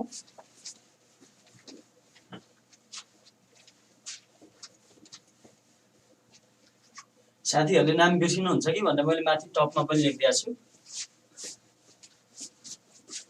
ल जिल्लाको बारेमा कुरा गर्ने हो भने जिल्ला नेपालमा 77 जिल्ला पूर्ण कायम भएको मिति भनेर हामी विक्रम सम्वत 2074 5 लाई लिन्छौँ है। यो पछि चाहिँ प्रशासनिक विभाजनमा पनि आउनेवाला थियो, जिल्लाको चाहिँ कुरा भएको हुनाले मैले हिटिबाइदिएँ तपाईलाई। नेपालमा कहिले चाहिँ 77 जिल्ला पूर्ण कार्यान्वयनमा आयो अथवा चाहिँ पूर्ण चाहिँ लागू भयो, पूर्ण कायम भयो भनेर सोध्यो भने 2074 साल 5 को महिना 5 गते अथवा भदौ 5 गते चाहिँ नेपालमा 77 जिल्ला पूर्ण कार्यान्वयनमा आएको हो। त्यसपछि कान्छो जिल्ला, नेपालको कान्छो जिल्ला भनेको पूर्वी रुकुम अथवा रुकुम पूर्व, पूर्वी रुकुम जे भन्दा नि भयो। यो चाहिँ कुन मितिमा घोषणा भएको, कुन मितिमा चाहिँ यसलाई चाहिँ कान्छो जिल्ला घोषणा गरियो त भन्दा यही मितिमा हो है। यो मितिमा चाहिँ जिल्लासँग सम्बन्धित सबै कुरोलाई चाहिँ छिनोफानो गरेको है, एउटा टुङ्गो ल्याएको है। सर प्रदेशको राजधानी र प्रदेश प्रमुखको नाम प्लिज भन्नुभएको छ, त्यो हाम्रो चाहिँ प्रशासनिक विभाजनमा आउँछ, त्यता कुरा गरौँला है। ल अहिले चाहिँ हामी चाहिँ सर भूगोल अन्तर्गत चाहिँ कुरा गर्दैछौँ, त्यो चाहिँ प्रदेशको स्थानीय तहको चाहिँ सङ्घीय संरचनाको डिटेल कुरा हामी प्रशासनिक तथा राजनीतिक विभाजनमा कुरा गर्छौँ है। ल शर्मिला श्रेष्ठजी, त्यसपछि अब हामी कुरा गर्छौँ 1 नम्बरमा प्रदेशको चाहिँ अर्डरमा सम्झिने क्षेत्रफलको आधारमा, क्षेत्रफलको आधारमा ठुला साना जिल्ला, ठुला 5 वटा जिल्ला र साना 5 वटा जिल्ला सम्झिने। क्षेत्रफलको आधारमा ठुला जिल्लाहरू भनेका के हुन्? दोहुता गोमु है, दोहुता गोमु भनेर सम्झिने। डोल्पा, हुम्ला, ताप्लेजुङ, गोर्खा, मुगु नेपालका टप 5 वटा चाहिँ जिल्लाहरू चाहिँ अकर्डिङ टु एरिया भनेर भन्यो भने सबभन्दा ठुलो डोल्पा, त्यसपछि हुम्ला, त्यसपछि ताप्लेजुङ, त्यसपछि गोर्खा, त्यसपछि मुगु, दोहुता गोमु भनेर चाहिँ सम्झिने है। गोदावरी त्रिलोचन हो भनेर भन्नुहोस्, ठिक छ, त्यो हामी कुरा गर्छौँ, नआत्तिनु होला है। प्रशासनिक विभाजन अन्तर्गत हामी डिटेलमा कुरा गर्नेवाला छौँ, चाहिँ पिक नगर्नु होला। ठुलो जिल्ला दोहुता गोमु, साना जिल्ला भलकापते है, भक्तपुर, ललितपुर, काठमाडौँ, पर्वत र तेह्रथुम हाम्रा नेपालका चाहिँ कम चाहिँ क्षेत्रफल भएका 5 वटा साना जिल्लाहरू हुन्, लास्टका 5 वटा जिल्लाहरू हुन् है। यो अगाडिको ठुलो दोहुता गोमु भनेको अगाडिका 5 वटा जिल्लाहरू, म फुल फर्म लेख्दिनँ है, फुल फर्म लेख्दिनँ, मैले भनेको छु, तपाईँहरूले टिप्नु होला। तपाईँहरूको भिडियो फेरि गरेर पनि हेर्न मिल्छ, चाहिँ समस्या हुँदैन, म बुझाउने काम गर्छु तपाईँहरूलाई। ठुलो जिल्ला भनेको डोल्पा, हुम्ला, ताप्लेजुङ, गोर्खा, मुगु, साना जिल्ला भनेको भक्तपुर, ललितपुर, काठमाडौँ, उपत्यकाको 3टा जिल्ला भइहाल्यो, भक्तपुर, ललितपुर, काठमाडौँ, पर्वत र तेह्रथुम चाहिँ साना जिल्लाहरू भनेर सम्झिने। 2 नम्बरमा कुरा गर्छौँ जनसङ्ख्याको आधारमा, जनसङ्ख्याको आधारमा यो चाहिँ अर्डरहरू एकदम चाहिँ इम्पोर्टेन्ट छ है, ख्याल गर्नु होला। यो चाहिँ विभिन्न कुराहरू हामीले यहाँ कुरा गर्ने अर्डरहरू चाहिँ अति नै महत्त्वपूर्ण हुन्छ, ध्यान दिने। जनसङ्ख्याको आधारमा ठुला जिल्ला भनेको के हो? कामोरुप झाँकै, कामोरुप झाँकै, काठमाडौँ, मोरङ, रूपन्देही, झापा, कैलाली, काठमाडौँ, मोरङ, रूपन्देही, झापा, कैलाली सम्झिने है। रुमा कामोरु झाँकै भन्ने पनि हुन्छ, तर रु मात्रै भन्दा साथीहरूलाई चाहिँ रुकुम हो कि भन्ने कन्फ्युजन हुन सक्दो रहेछ, त्यही भएर रूप नै लेख्ने मैले। रूपन्देहीको सर्ट फर्मलाई रूप लेख्यौँ हामीले। काठमाडौँ 1 नम्बरमा सबभन्दा धेरै जनसङ्ख्या भएको जिल्ला, त्यसपछि मोरङ 2 नम्बरमा, त्यसपछि Rupandehi 3 number, Jhapa 4 number, Kailali 5 number. त्यसो भने साना जिल्ला के हुन् त भन्दा, साना जिल्ला भनेको ममु, डोरहु सम्झिने है। मनाङ, मुस्ताङ, डोल्पा, रसुवा, हुम्ला है। मनाङ, मुस्ताङ, डोल्पा, रसुवा र हुम्ला नेपालका अति नै न्यून चाहिँ जनसङ्ख्या भएका 5 जिल्लाहरू हुन्। सबैभन्दा कम भएको मनाङ, त्यसपछि मुस्ताङ, त्यसपछि डोल्पा, त्यसपछि रसुवा, त्यसपछि हुम्ला है। ल एनीवे बिएल श्रेष्ठजीले के भन्दै हुनुहुन्छ त्यहाँ, ममुराई डोरहु भन्नुभएको छ, ठिक छ, जसरी सम्झे पनि हुन्छ है, तर सम्झिनु चाहिँ पर्यो। 2 नम्बर भनेपछि 3 नम्बरमा मैले यहाँ लेखेँ है, देख्नुहुन्छ तपाईँहरूले, 3 नम्बरमा मैले यता लेखेँ। 3 नम्बरमा हामी कुरा गर्छौँ जनघनत्व, जनघनत्वको आधारमा नेपालका ठुला साना जिल्ला भनेको जनघनत्व सबैभन्दा बढी भएका जिल्लालाई हामी ठुलो जिल्ला भन्छौँ र जनघनत्व अति नै कम भएका जिल्लालाई हामी सानो जिल्ला भन्छौँ। जनघनत्वको आधारमा सबैभन्दा ठुलो जिल्ला भनेको काभलरुध है। नेपालका अति नै बढी चाहिँ जनघनत्व भएका ठुला जिल्ला भनेको काभलरुध, काठमाडौँ, भक्तपुर, ललितपुर, रूपन्देही, धनुषा। यो ध भनेको कन्फ्युज भइन सक्छ, धनुषा हो कि धनकुटा हो जस्तो लाग्न सक्छ, धनुषा है। हाम्रो 2 नम्बर प्रदेशको जहाँ हाम्रो चाहिँ राम जानकी मन्दिर छ है। ल काठमाडौँ, भक्तपुर, ललितपुर, रूपन्देही र धनुषा चाहिँ हाम्रो बढी चाहिँ जनघनत्व भएका 5 वटा जिल्ला हुन् भने साना जिल्ला अथवा कम जनघनत्व भएका जिल्ला भनेको ममुडो हुमु भनेर सम्झिने। यता कम जनसङ्ख्याको अगाडिको 3टा र कम जनघनत्वको अगाडिको तीनटा मिल्छ। हेर्नुस् त यहाँ पनि ममुडो लेखेका थियौं, यहाँ पनि ममुडो, तर पछाडिको दुईटा चेन छ। यता रहु थियो, यता हुमु आयो है। अगाडिको मु भनेको मुस्ताङ हो, मुस्ताङ मनाङ मुस्ताङ डोल्पा हुम्ला, पछाडिको मु भनेको मुगु है। अगाडिको मु भनेको मुस्ताङ हो, पछाडिको मु भनेको मुगु हो भनेर सम्झिने। जनघनत्वको आधारमा ठुला जिल्ला भनेको काभल रुध, साना जिल्ला भनेको ममुडो हुमु भनेर सम्झिने। 4 नम्बरमा कुरा गर्छौं साक्षरता। साक्षरताको आधारमा ठुला साना जिल्ला। साक्षरता भने बुझ्नुहुन्छ लिटरेसी रेट चाहिँ साधारण लेखपढ गर्न जान्ने मानिसहरूलाई चाहिँ साक्षर मानिन्छ। साक्षरताको आधारमा सबैभन्दा ठुला जिल्ला भनेको कालका भई भनेर सम्झिने है। कालका भई भनेर सम्झिने। काठमाडौँ, ललितपुर, कास्की। अगाडिको का भनेको काठमाडौँ हो, पछाडिको का भनेको कास्की हो भनेर सम्झिने है। काठमाडौँ, ललितपुर, कास्की, भक्तपुर र इलाम। यी भनेको इलाम साक्षरता बढी भएका जिल्ला हुन् भने साक्षरता कम भएको जिल्ला रौसमहुसी। तपाईले फर्स्टको र लास्टको रौसी सम्झे पनि भयो। रौसी त ठ्याक्कै दिमागमा चाहिँ आइहाल्छ हैन। चाहिँ रौसी सम्झिने, समहु बीचमा थप्दिने, स्मरण रहोस्। साक्षरताको आधारमा साना जिल्लाहरू मध्ये यो हु चाहिँ एउटा 2 नम्बर भन्दा बाहेकको जिल्ला हो। यो हु भनेको हुम्ला, अरु बाँकी रौसमसी भनेको चाहिँ जम्मै 2 नम्बर प्रदेशका जिल्लाहरू। रौ भनेको रौतहट। अब 2 नम्बर प्रदेशमा दुईटा स छ, सप्तरी र सर्लाही। कुन होला त भन्दा सर्लाही। त्यसपछि म भनेको महोत्तरी र सी भनेको सिराहा। सिन्धुलीतिर नलाग्ने, सिन्धुपाल्चोकतिर पनि नलाग्ने है। सी भनेको सिराहा। मैले भनिसकेँ यो हु भन्दा बाहेककाहरू चारवटै चाहिँ जिल्लाहरू हाम्रो 2 नम्बर प्रदेशबाट आउनु पर्यो। रौतहट, सर्लाही, महोत्तरी र सिराहा 4 नम्बर प्रदेशबाट, 2 नम्बर प्रदेशबाट र हुम्ला चाहिँ एउटा बाहिरी प्रदेशबाट भनेर सम्झिने है। ल ठीक छ। ल यसरी चाहिँ हामी यो 4वटा टाइटलमा चाहिँ क्षेत्रफलको आधारमा कुरा गर्छौं। त्यसो हो भने अब नेपालमा 2 जोडी यस्ता जिल्लाहरू छन् जसको क्षेत्रफल एक आपसमा बराबर छ। तिनीहरूको बारेमा हामी कुरा गर्छौं। बराबर क्षेत्रफल भएका जिल्लाहरू, बराबर क्षेत्रफल भएका जिल्ला। नेपालमा 2 जोडी यस्ता जिल्ला छन्। त्यसलाई कसरी सम्झिने त भन्दा रात बढो भनेर सम्झिने। रात पर्यो भने हो, त्यसलाई चाहिँ पर्योलाई अर्को भाषामा बढो भनेको है। रात बढो भनेर सम्झिने। रा फर रामेछाप, त फर तनहुँ, यो एक जोडी हो। र ब फर, पहिला ब छोड्दिनुस्, डो फर डोटी। अब बबाट दुईटा अप्सन छ, एउटा बर्दिया हुन सक्छ, अर्को बझाङ हुन सक्छ। अब बर्दिया हो कि बझाङ हो कसरी छुट्याउने त भने यता डोटी आइसक्यो, यो यता डोटी भइसकेपछि यो दुईटा एकै प्रदेशका होइनन् भनेर सम्झिने। यो दुईटा एकै प्रदेशका होइनन्, फरक फरक प्रदेशका हुन् भनेर सम्झिने। यदि यहाँ बझाङ भयो भने त एउटै प्रदेश भएन र यो भयो, त्यसैले बझाङ हुने सम्भावना रहेन। यो ब फर बर्दिया है, एकै प्रदेशका होइनन् भनेर सम्झिने। एकै प्रदेशका नहुने बित्तिकै ब फर के हुनु पर्यो, बर्दिया हुनु पर्यो है। रामेछाप र तनहुँको क्षेत्रफल एक आपसमा बराबर छ। त्यो बराबर भने कति त भन्दा 1546 किलोमिटर स्क्वायर। 1546 किलोमिटर स्क्वायर रामेछापको चाहिँ क्षेत्रफल अथवा तनहुँको क्षेत्रफल, दुईटैको क्षेत्रफल एउटै हो। र बर्दिया र डोटीको पनि बराबर क्षेत्रफल कति त भन्दा हामी भिजिट नेपाल 2020 भनेका नेपाली अहिले चाहिँ विशेष कारणवश रद्द भएको छ। 2025 भन्ने आजले है। अब अहिलेलाई कोरोनाले हामीलाई चाहिँ साथ दिएन।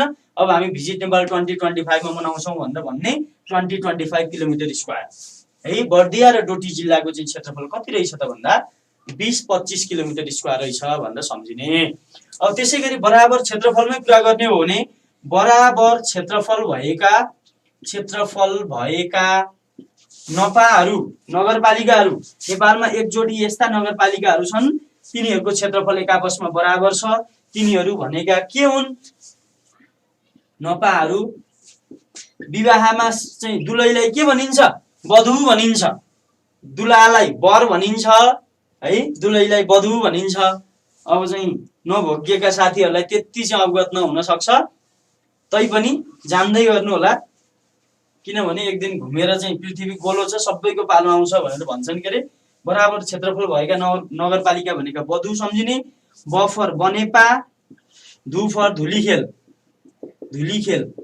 बनेपा नगरपालिका र धुलीखेल नगरपालिका, यी दुवै नगरपालिकाहरू काभ्रे पलाञ्चोक जिल्लामा पर्छ। काभ्रे पलाञ्चोक जिल्लामा पर्छ। कतै कतै तपाईहरुले काभ्रे भन्न देख्नुहुन्छ होला जिल्लाको नाम। काभ्रे भन्नु र काभ्रे पलाञ्चोक भन्नु एउटै हो है, कन्फ्युज नहुनु होला। चाहिँ सरले त काभ्रे पलाञ्चोक पढाएको थियो, यहाँ त चाहिँ काभ्रे मात्रै छ जस्तो लाग्ला। काभ्रे भनेकै काभ्रे पलाञ्चोकको सर्ट फर्म हो है। अब तपाईलाई होर्डिङ बोर्डहरुमा, साइन बोर्डहरुमा काभ्रे पलाञ्चोक लेख्न चाहिँ जति धेरै अक्षर भयो उति धेरै पैसा लाग्छ। त्यो भएर मान्छेले कन्जुसाइ गरेर काभ्रे मात्रै लेख्छ क्या है। ल त्यसैले काभ्रे पलाञ्चोक जिल्लाका दुईवटा नगरपालिका बनेपा र धुलीखेल हुन्। यिनीहरूका क्षेत्रफल 55 वर्ग किलोमिटर छ। सानो चट्ट परेका दुईटा चाहिँ नगरपालिकाहरू नै जम्मा 55 वर्ग किलोमिटरका दुईवटा नगरपालिका काभ्रे पलाञ्चोकका बनेपा र धुलीखेल। त्यसैगरी गाउँपालिका पनि एउटा यस्तो गाउँपालिका छ एक जोडी जसको क्षेत्रफल एक आपसमा बराबर छ। गापामा कुरा गर्ने हो भने चची भनेर सम्झिने, चची है, चची भनेर चाहिँ सम्झिने। च भनेको चम्पादेवी, च फर चम्पादेवी है, ची फर चिशंखुगढी। अब मुनि देखिन्न रहेछ, म चाहिँ मुनितिर होइन, यसलाई चाहिँ तेर्सै लेखिदिन्छु है सिधा। ची फर चिशंखुगढी, चिशंखुगढी भनेर सम्झिने है। च फर चम्पादेवी, चम्पादेवी गाउँपालिका र चिशंखुगढी गाउँपालिका नेपालका यस्ता दुईवटा अथवा यस्ता एक जोडी गाउँपालिका हुन् जसको क्षेत्रफल एक आपसमा बराबर छ। सम्झिनु होला, यो चम्पादेवी र चिशंखुगढी दुवै गाउँपालिकाहरू कहाँ पर्छन् त भन्दा ओखलढुङ्गा जिल्लामा पर्छन्। ओखलढुङ्गा जिल्लामा पर्छन् है, ओखलढुङ्गा जिल्लामा पर्छन्। यिनीहरूको क्षेत्रफल कति छ त भन्दा 126.9 किलोमिटर स्क्वायर। त्यसैले यसलाई करिब 127 वर्ग किलोमिटर पनि भनिदिन सक्छ। 126 पोइन्ट देखिन क्या हो, 126.9 किलोमिटर स्क्वायर अथवा वर्ग किलोमिटर हो। कतै कतै यसलाई चाहिँ करिब 127 वर्ग किलोमिटर पनि भन्न सक्छ। तेज मगरजीले हो र थ्याङ्क यू सर भन्दै भन्नुभएको छ। म चाहिँ अलि अगाडि पुगेँ, तपाईहरुले चाहिँ कुनलाई चाहिँ भन्नुभयो, एनीवे है, ठिक छ। ल यसरी चाहिँ हामी चाहिँ कुरा गर्छौं, यति कुरा हामी सम्झिन्छौं। यी जम्मै कुराहरू भसक्कै महत्त्वपूर्ण छन्। यी जम्मै कुराहरू याद नगरिकन चाहिँ अर्थ छैन। त्यो भएकाले गर्दा यसलाई सम्झिने, तपाईहरुलाई मैले चाहिँ सम्झिन सजिलो हुने हिसाबले नै सिकाएको छु, गराएको छु भन्ने चाहिँ मलाई लाग्छ।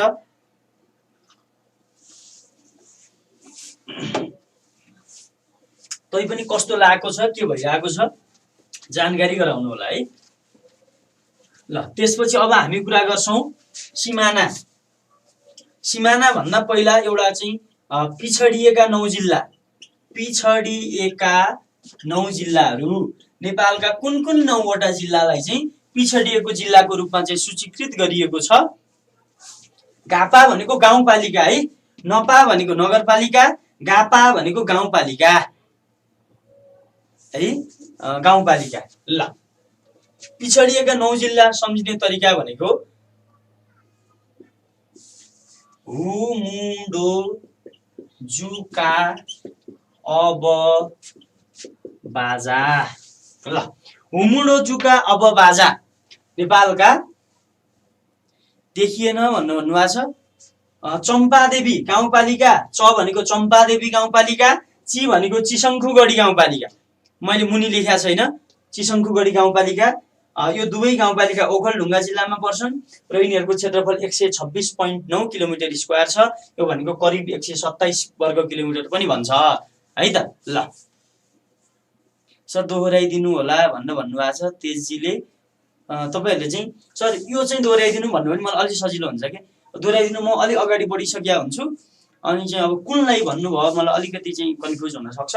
त्यसैले सर यो चाहिँ फेरि एकचोटि भनिदिनु होला भन्नुभयो भने मलाई सजिलो हुन्छ है। बराबर क्षेत्रफल भएका गाउँपालिका भनेको चची सम्झिने, चची है। चाहिँ च भनेको चम्पादेवी गाउँपालिका, ची भनेको चिशंखुगढी गाउँपालिका। यो दुवै गाउँपालिकाहरू ओखलढुङ्गा जिल्लामा पर्छन् र यिनीहरूको क्षेत्रफल 126.9 वर्ग किलोमिटर अथवा करिब 127 वर्ग किलोमिटर पनि भन्छ। मैले यति कुरा गरे हो अन्तिममा है। र अब हामी कुरा गर्छौं नेपालका पिछडिएका 9 जिल्ला कुन कुन जिल्लाको चाहिँ नागरिकता तपाईसँग छ भने तपाईले लोकसेवाको फर्म भर्दा पिछडिएको क्षेत्रमा पनि चाहिँ भर्न पाउनुहुन्छ, टिक लाउन पाउनुहुन्छ त भन्दा यी 9 वटा जिल्लाको हो भने बल्ल पाइन्छ। हुमुडो जुका अब बाजा, हुमुडो जुका अब बाजा, हुमुडो जुका अब बाजा भनेर दिने हो अब है। अब के गर्ने त ल। त्यसपछि हु भनेको हुम्ला, हुम्ला, मुगु, डोटी, डोटी भन्दा पहिला डोल्पा, डोल्पा, जुम्ला, कालीकोट, अछाम, बझाङ, बाजुरा र जाजरकोट। ल यदि तपाईसँग यति 9 वटा जिल्लाको नागरिकता छ भने तपाईले अघि मैले भनिहाले तपाई चाहिँ पिछडिएको चाहिँ जिल्लाको सर्टिफिकेट तपाईले पाउनुहुन्छ र फारम भर्दा त्यही अनुसारले चाहिँ तपाईले त्यो कोटामा पनि प्रतिस्पर्धा गर्न पाउनुहुन्छ है। सम्झिने अब चाहिँ तलका मध्ये कुन जिल्ला पिछडिएका 9 जिल्ला अन्तर्गत पर्दैनन् अथवा पिछडिएको जिल्ला अन्तर्गत जिल्ला होइन भनेर सोधिन्छ, सोधेको पनि छ। हुम्ला, मुगु, डोल्पा, जुम्ला, कालीकोट, अछाम, बझाङ, बाजुरा, जाजरकोट भनेर सम्झिने। यति 9 वटा जिल्लाहरू हाम्रा पिछडिएका जिल्ला हुन् भनेर सम्झिने है त। अब जिल्लाका क्षेत्रफल चाहिँ जिल्लाका सिमानामा कुरा गरौँ, जिल्लाका सिमाना अन्तर्गत कुरा गर्ने हो भने सिमाना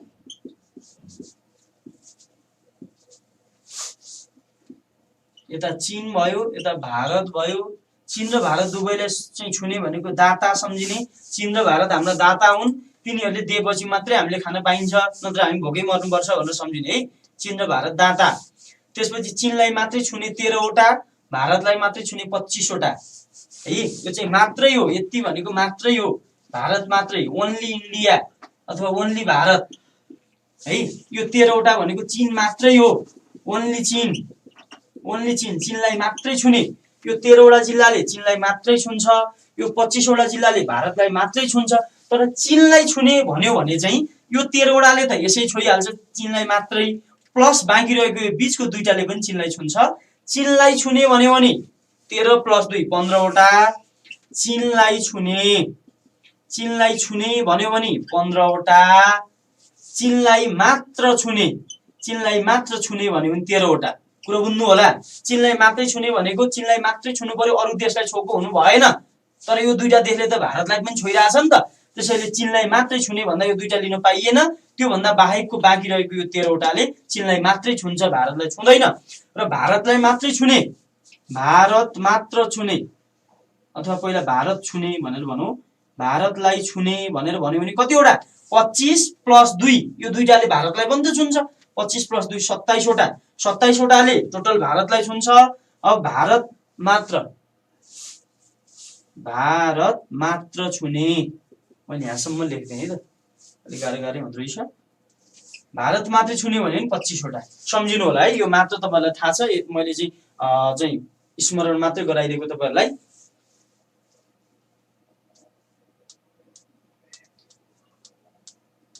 पूर्वी रुकुम पर्दैन सर भन्नुभएको छ, पर्दैन है, पूर्वी रुकुम पर्दैन। ल चीनलाई छुने 15 वटा, चाहिँ चीनलाई मात्रै छुने 13 वटा। यो चीनलाई र चीनलाई मात्रले चाहिँ झुकाइदिन सक्छ भनेर मैले थोरै फोकस गरिरहेको छु, याद गर्नु होला। चीनलाई मात्रै छुने भने यो 13 वटा हो, चीनलाई छुने भन्यो भने चाहिँ 13 + 2 15 वटा, भारतलाई मात्रै छुने भने 25 वटा हो, भारतलाई छुने भने 25 + 2 27 वटा। अब दुवै देशलाई छुने, दुवै देश छुने जिल्ला भनेको दाता, दार्चुला र ताप्लेजुङ है। दुवै चाहिँ चीन र भारत दुवैलाई छुने जिल्ला भनेको दार्चुला र ताप्लेजुङ हो। यसैमा अर्को अति महत्त्वपूर्ण छ, दुवै देश छुने गापाहरू, गाउँपालिका। नेपालमा गाउँपालिका पनि 2 वटै छन्, तिनीहरूले चीन र भारत दुवैलाई छुन्छन्। तिनीहरू भनेको फक्तालुङमा गाउँपालिका, फक्तालुङमा गाउँपालिका गापा, यो ताप्लेजुङमा पर्छ, ताप्लेजुङ। र अर्को भनेको ब्यास गाउँपालिका, ब्यास गाउँपालिका, यो कहाँ पर्छ, दार्चुलामा पर्छ, दार्चुला। यो गाउँपालिकाको चाहिँ सोधिन सक्छ, अहिलेसम्म सोधेको छैन। यो चीन र भारत दुवैले छुने, यो धेरै पटक सोधेको छ दाता है। चाहिँ यो गाउँपालिका चाहिँ सम्भवतः अहिलेसम्म सोधेको छैन, महत्त्वपूर्ण हुन सक्छ, ख्याल गर्नु होला। चीन र भारत दुवै देशलाई चाहिँ छुने चाहिँ गाउँपालिका भनेको फक्तालुङमा गाउँपालिका र ब्यास गाउँपालिका, फक्तालुङमा गाउँपालिका ताप्लेजुङमा पर्छ। हिजो मैले तपाईँहरूलाई चाहिँ पूर्वी बिन्दु लेखाउने बेलामा पनि लेखाएको थिएँ। ताप्लेजुङको ओलाङचुङगोला भन्नु, ताप्लेजुङको लेलेप भन्नु, ताप्लेजुङको फक्तालुङमा भन्नु कुरा उही हो भनेर लेखाएको थिएँ। त्यसैले ताप्लेजुङको फक्तालुङमा गाउँपालिकाले पनि छुन्छ र दार्चुलाको ब्यास गाउँपालिकाले पनि चीन र भारत दुवैलाई छुन्छ भनेर यति कुरा गर्छौँ। अब दुवै देशलाई नछुने, दुवै देश नछुने जिल्ला, ल हेर्नुहोस् त, दुवै देशलाई नछुने जिल्ला भने कति हो? जिल्ला भनेको 37 वटा जिल्ला। नेपालको 37 वटा जिल्लाले चीन र भारत दुवैलाई छुँदैन है। अब चाहिँ त्यो कसरी निकाल्ने? सजिलै आइहाल्छ। 13 + 2 + 25 जोड्ने कति आउँछ? 25 र 15 ले 40 भयो। 77 मा 40 घटाइदिनुस्, 37 आयो। यो 37 वटा जिल्लाले न चीनलाई छुन्छ न चाहिँ भारतलाई छुन्छ। बोर्डरसँग सिमाना नजोडिएका नेपालका जिल्ला कतिवटा रहेछन्? 37 वटा जिल्ला। त्यो कसरी निकाल्ने त भने यो 13 वटा चीनलाई मात्रै छुने जोड्ने प्लस 25 वटा भारतलाई मात्रै छुने जोड्ने प्लस यो दुईटैलाई छुने जोड्ने, दुईटा यो तीनटालाई जोड्दा 40 आयो। यो 40 वटा जिल्लाले छुँदो रहेछ। त्यसो भने जम्मा 77 जिल्लाबाट 40 वटा जिल्ला घटाउने हो भने बाँकी रहेको 37 वटा जिल्लाले कुनै पनि देशलाई छुँदैन, कुनै पनि देशको सिमानासँग त्यसको सिमाना जोडिएको हुँदैन भनेर सम्झिने है। ल त्यसो हो भने अब कुरा गरौँ चीनसँग। अब यो भारतसँग मात्रै सिमाना जोडिएको जिल्ला कुन हो भन्नु अहिलेसम्म सोधेको छैन, खासै नसोध्ला पनि। किनभने यदि सोधिहाल्यो भने पनि त्यो चाहिँ हामी चाहिँ सहजै अनुमान गर्न सक्छौँ। हाम्रा चाहिँ तराई भेगका चाहिँ जिल्लाहरू हामीलाई चाहिँ मोटामोटी याद पनि हुन्छ, हेऱ्यौँ भने थाहा पनि हुन्छ। महत्त्वपूर्ण चाहिँ के छ त भन्दा चीनलाई मात्रै छुने जिल्ला, चीनलाई मात्र छुने 13 जिल्ला। यो चाहिँ धेरै पटक सोधेको छ। तरका मध्ये कुन जिल्लाले चीनलाई मात्रै छुन्छ अथवा छुँदैन भनेर चाहिँ सोधेको छ, जान्नु पर्यो। ममुडोहुमु, ममुडोहुमु यो 5 वटा भनेको अघि हामीले कम जनघनत्व भएका नेपालका 5 वटा जिल्ला भनेर कुरा गरेका थियौँ। ममुडोहुमु किन कम जनघनत्व भयो त भन्दा यो 5 वटा जिल्लाहरू चीनसँग मात्रै सिमाना जोडिएको जिल्ला हो। चीनसँग मात्रै सिमाना जोडिने जिल्ला भनेको एकदम हाम्रो चाहिँ विकट हिमाली जिल्लाहरू हुन्। विकट हिमाली जिल्लामा चिसोले मान्छे बस्न सक्दैन, मान्छे नबसेपछि जनघनत्व यसै कम हुने भइहाल्यो, सम्झिने। ममुडोहुमु 5 वटा आयो। त्यसपछि समसिसो, सको 3टा रूप, समसिसो, सङ्खुवासभा, सिन्धुपाल्चोक र सोलुखुम्बु 3टै हिमाली जिल्लाहरू हुन्। सङ्खुवासभा, सिन्धुपाल्चोक र सोलुखुम्बु यो 3 वटा जिल्लाहरू, 5 3 8 भयो। अब बाँकी रह्यो कतिवटा? 5 वटा। गोधा र बदौ भनेर सम्झिने है। गोधा र बदौ भनेर सम्झिने। गोर्खा, मनाङ, मुस्ताङ, डोल्पा, हुम्ला, मुगु, समसिसो सम्झिने। सङ्खुवासभा, सिन्धुपाल्चोक, सोलुखुम्बु र गोधा र बदौ भनेर सम्झिने। अथवा धागो र धागो बदौ भनेर सम्झे पनि भयो। र गोधा भन्दा पनि धागो भन्दा चाहिँ अलिक सजिलो हुँदो रहेछ। र धागो रलाई यता लेखिदिनुस्। ल मैले पढ्न सजिलो हुने हिसाबले चाहिँ प्याटर्न मिलाउँदैछु है। ममुडोहुमु 5 वटा यताबाट आयो, समसिसो 3टा यताबाट आयो र बाँकी र धागो बाँधो भनेर सम्झिने। 2टा 2टा। ल यसरी चाहिँ छुट्याउनु भयो भने अझै सहज होला। एनीवे मैले तपाईँहरूलाई एउटा प्याटर्न दिएपछि त्यसमा चाहिँ काम गर्ने, त्यसमा त्यसलाई चलाउने कसरी सजिलो हुन्छ त्यो तपाईँहरूले बनाउनुहुन्छ। तथापि चाहिँ अझै सजिलो हुन्छ कि यसरी दियो भने भन्दा मात्रै हो।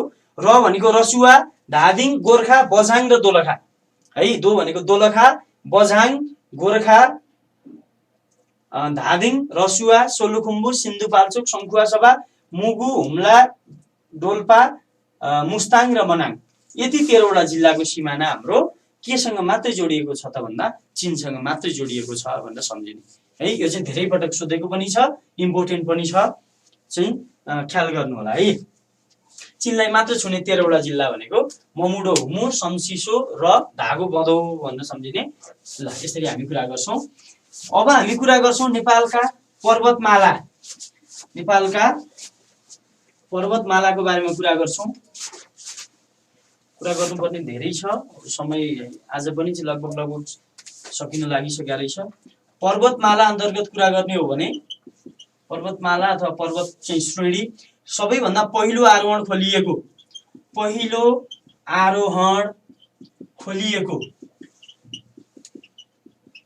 कुन हिमाल हो भन्नुस् त? नेपालको पहिलो चाहिँ चढ्नको लागि आरोहण खुला गरिएको। सर फेरि भन्नु न फुल फर्म भनेर भन्नुभयो। हो यसरी भन्नुभयो भने चाहिँ मलाई अलिक सजिलो हुन्छ कि। अब सर फेरि भन्नु न भनेर चाहिँ भन्नुभएको भए मैले के भन्ने हो फेरि? मैले यत्रा कुरा गरिसकेँ अहिलेसम्म है। एनिवे चाहिँ यो चाहिँ भनेर भन्नुभयो भने मलाई अलिक सजिलो हुन्छ। म सर एकचोटि भनिदिन्छु, सुन्नु होला। मनाङ, मुस्ताङ, डोल्पा, हुम्ला, मुगु यति 5 वटाको हामीले कम जनघनत्व भएका चाहिँ जिल्लामा कुरा गरिसक्यौँ। शमसिसो, सङ्खुवासभा, सिन्धुपाल्चोक, सोलुखुम्बु, रसुवा, धादिङ, गोर्खा, बझाङ, ब भनेको बझाङ र दोलखा है, दोलखा। ल यति जिल्लाले चिनलाई मात्रै छुन्छ, चिनसँग मात्रै चाहिँ जोडिएको। ल अन्नपूर्ण भनेर भन्नुभएको छ सरोजीले, रामजीले, ठिक छ है। शर्मिलाजीको मैले देखिन छु। एआर डेन्स एकाडेमी ललितपुर भन्नुभएको छ, ठिक छ। अन्नपूर्ण पहिलो आरोहण खुला गरिएको हिमाल अन्नपूर्ण।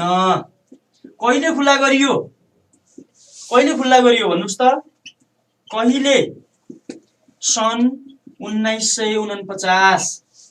आरोहण कहिले भयो त भन्दा 1 वर्षपछि सन् 1950 जुन 3 मा है। सन् 1950 जुन 3 मा चाहिँ यसको सफल आरोहण भयो। कसले गर्यो?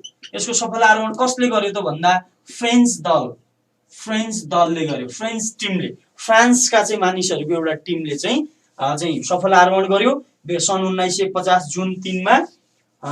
त्यसलाई के भनिन्छ? फ्रेन्च दल भनिन्छ अथवा फ्रेन्च टिम भनिन्छ है, यो सम्झिने। त्यसपछि आएर अन्तिम, अब यो पहिलोको त कुरा गरियो, अब अन्तिम आरोहण म यहाँ लेखिदिन्छु। अन्तिम आरोहण खुला, यो पहिलो आरोहण खुला गरिएको हिमालको कुरा गर्यौं। यता छेउ मैले नलेखिनु रहेछ, ठिक छ। अन्तिम आरोहण खुला गरिएको हिमाल कुन हो त भन्दा जुगल हिमाल है। नेपालको अन्तिम आरोहण खुला गरिएको हिमाल भनेको जुगल हिमाल हो है। यो जुगल हिमाल हो। कहाँ पर्छ त भन्दा जुगल हिमाल कहाँ पर्छ त भन्दा सिन्धुपाल्चोक जिल्लामा पर्छ। त्यसपछि यसको विशेषता भनेको काठमाडौँबाट सबैभन्दा नजिकको हिमाल हो है। काठमाडौँबाट सबैभन्दा नजिकमा पर्ने हिमाल चाहिँ जुगल हिमाल हो, सम्झिने। ल त्यसपछि कहिले खुला गरियो? आरोहण कहिले खुला गरियो त भन्दा विक्रम सम्वत 2075 साल 11-14 गते, 12-14 है, चैत 14 गते आरोहण कहिले चाहिँ खुला गरियो चाहिँ जुगल हिमालको भन्दा 2075 12-14। बुझ्नुहुन्छ? मैले यतापट्टि सानो ठाउँमा चाहिँ अटाउने प्रयास गर्दैछु है। ल ध्यान दिनु होला। कहिले खुला गरियो? 2075 12-14 गते खुला गरियो। आरोहण कहिले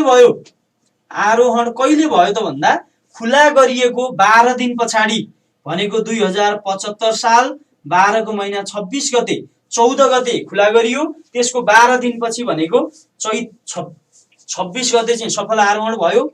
कसले गर्यो? आरोहण कसले गर्यो त भन्दा माया गुरुङको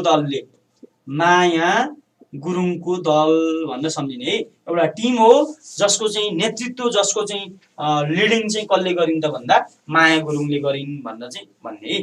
सर अन्नपूर्ण हिमालको कुन जिल्ला पर्यो भनेर भन्नुभएको छ। ठिक छ, अहिले हामी कुरा गर्छौँ, नआत्तिनु होला है, नआत्तिनु। एडीमा नि राखिदिनुहोस् न सर भनेर भन्नुभएको छ। यो एडी चाहिँ खासै हुँदैन है, यसको चाहिँ एडीमा कन्भर्ट गर्न त सकियो, तर यो चाहिँ नेपालले नै एनाउन्स गरेको, नेपालले नै खुला गरेको हुनाले यसलाई सोध्यो भने तपाईलाई बीएसमै सोध्ने हो है। यो चाहिँ इन्टरनेसनल चाहिँ डाटाबाट लिएको, खासै नेपालसँग त चाहिँ त्यति डाटाहरू हुँदैन, इन्टरनेसनल डाटाबाट लिएको हुनाले यो चाहिँ एडीमा चाहिँ छ यी डेटहरू। तर यो चाहिँ अहिलेको लेटेस्ट भएको हुनाले अहिले बल्ल हाम्रो सिस्टम पनि चाहिँ अपडेट हुँदै गएको छ। यसलाई चाहिँ हामी बीएसमै सम्झिन्छौँ। डेटमा चाहियो भने कन्भर्ट गर्नु होला है, सजिलैसँग कन्भर्ट भइहाल्छ। तर यसको चाहिँ एडी भन्दा पनि बीएसमै याद गर्नु होला, आयो भने बीएसमै सोध्छ है। ल यति हामी कुरा सम्झिन्छौँ। त्यसपछि अब हामी लाग्छौँ चाहिँ सगरमाथाको बारेमा यसो चाहिँ 1-2टा कुराहरू सम्झिन्छौँ हामी। सगरमाथा चिनिया भाषामा के भनिन्छ? चोमोलुङमा भनिन्छ।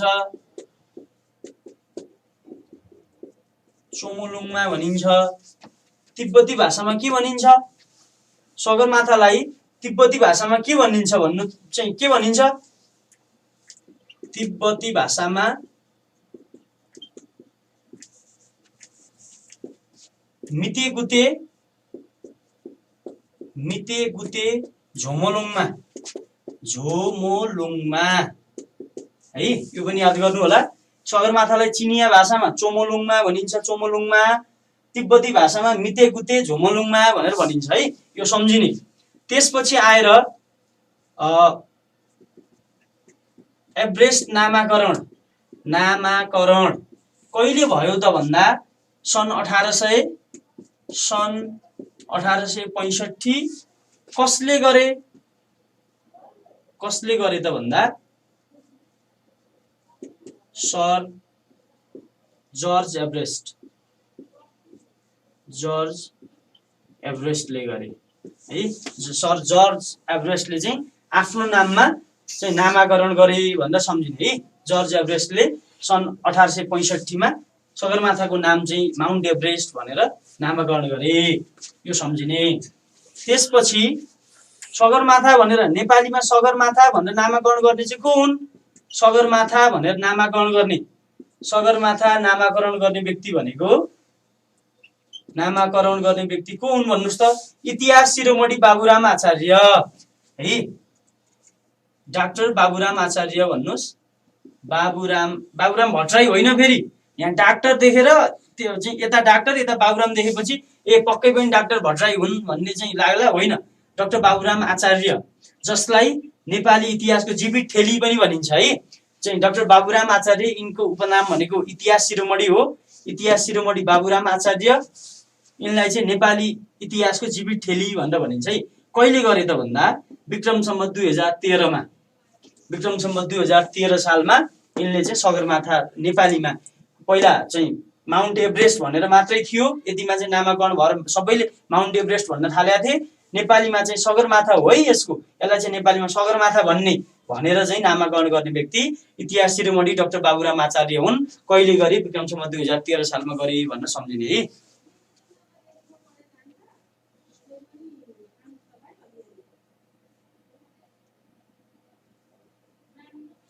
सर धरातलीय स्वरूप गर्नु न भनेर भन्नुभयो। तेजी मैले बुझिन है, एकचोटि मलाई बुझाउनुस् त। धरातलीय भन्नाले चाहिँ ल। त्यसपछि सगरमाथामा चाहिँ अरु सम्झिने भनेको पहिलो आरोहण। सगरमाथा पहिलो आरोहण कहिले भयो? सन् 1953 मे 29 मा। कसले गर्यो? पहिलो आरोहण कसले गर्यो? त्यही भनेर सम्झिने। त्यही मान्छे त हो नि भनेर सम्झिने है। ऊ त्यही क्या, त्यही मान्छे त हो नि, त्यही मान्छे त चढ्या हो नि भनेर सम्झिने। त्यही भनेको T for Tenzing Norgay Sherpa, H for Hillary Edmund, sir Edmund Hillary भनेर सम्झिने है। त्यही भनेको तेन्जिङ नोर्गे शेर्पा र H for sir Edmund Hillary. Sir Edmund Hillary कहिले गरे? सन् 1953 मे 29। त्यसैले यो मे 29 सन् 1953 मे 29 दिनको दिनमा सगरमाथाको सफल आरोहण भएको हुनाले यो दिनलाई सगरमाथा दिवस भनेर मनाइन्छ। सगरमाथा दिवस भनेर मनाइन्छ है। दिवस भनेर मनाइने दिवस भनेको मे 29 भनेर सम्झिने है। ल यति कुरा हामी सम्झिन्छौँ। सबिना शर्माजीले 1852 होइन र भनेर भन्नुभयो। के को चाहिँ 1852 भनेर भन्नुभएको? 29 मे सगरमाथा डे, ठिक छ है। पहिलो आरोहण भएको सन् 1953 मे 29 मा चाहिँ पहिलो आरोहण सफल आरोहण भएको। सन् 1865 मा सर चाहिँ जर्ज एभरेस्टद्वारा एभरेस्ट नामाकरण। बाबुराम आचार्यले विक्रम सम्वत चाहिँ 2013 मा सगरमाथा भन्ने नामकरण गरेका भनेर हामी यति कुरा सम्झिने। यति कुरा सम्झिसकेपछि अब हामी लाग्छौँ अर्को महत्त्वपूर्ण कुरा हामीलाई चाहिँ धेरै पटक इक्जाममा सोध्न सक्ने प्रश्न भनेको तलका हिमालहरू पूर्वदेखि पश्चिमसम्म अर्डरमा मिलाउनुहोस्। नेपालमा भएका विभिन्न हिमालको पूर्वदेखि पश्चिमसम्मको अर्डर एक लाइनमा हामी सम्झिन्छौँ। हिमालको पूर्व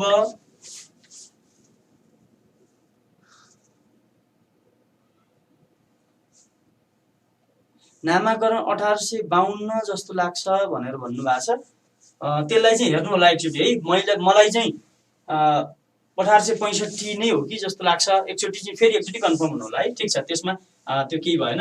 हिमालको पूर्व पश्चिम अर्डर, पूर्व पश्चिम क्रम है, पूर्वदेखि पश्चिमसम्मका हिमालको चाहिँ क्रम भनेर सम्झिन्छौँ हामी। ककुम्लो सगरमाथा चोगौला गममा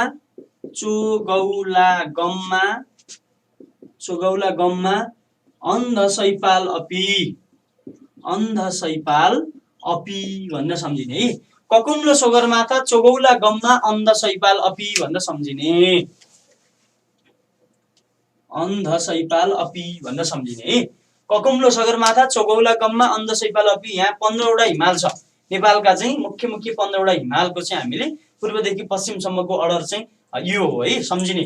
क फर कञ्चनजङ्घा जसलाई सुदूर पूर्वको हिमाल पनि भनिन्छ।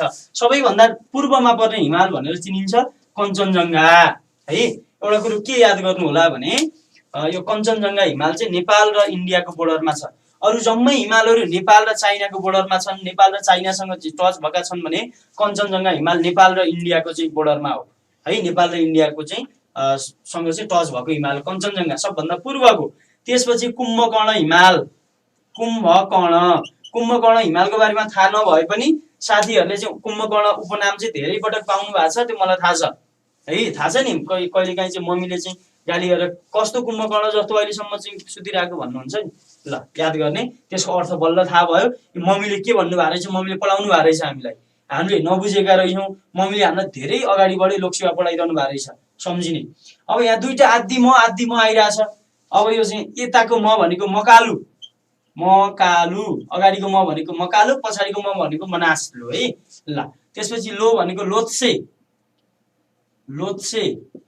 त्यसपछि सगरमाथा भइहाल्यो। त्यसपछि चोयु, यो लोत्से सगरमाथा र चोयु भनेका एउटै हिमशृङ्खला खुम्बु महालङ्गुर हिमशृङ्खलामा पर्ने 3टा चुचुराहरू हुन् है।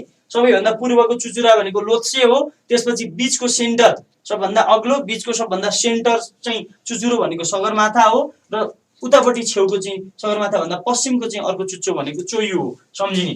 गौ भनेको गौरीशङ्कर, गौ फर गौरीशङ्करको बारेमा हिजो हामीले कुरा गर्यौं, जसलाई पाथीभारा हिमाल पनि भनिन्छ भनेर कुरा गर्यौं। ला भनेको लामटाङ हिमाल,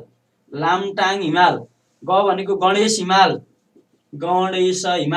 यो आदि म भनेको मनास्लु हिमाल, जसलाई किलर माउन्टेन भनिन्छ अहिले हामी कुरा गर्छौं। यताको यो मा भनेको माछापुच्छ्रे, त्यसपछि यताको अन भनेको अन्नपूर्ण,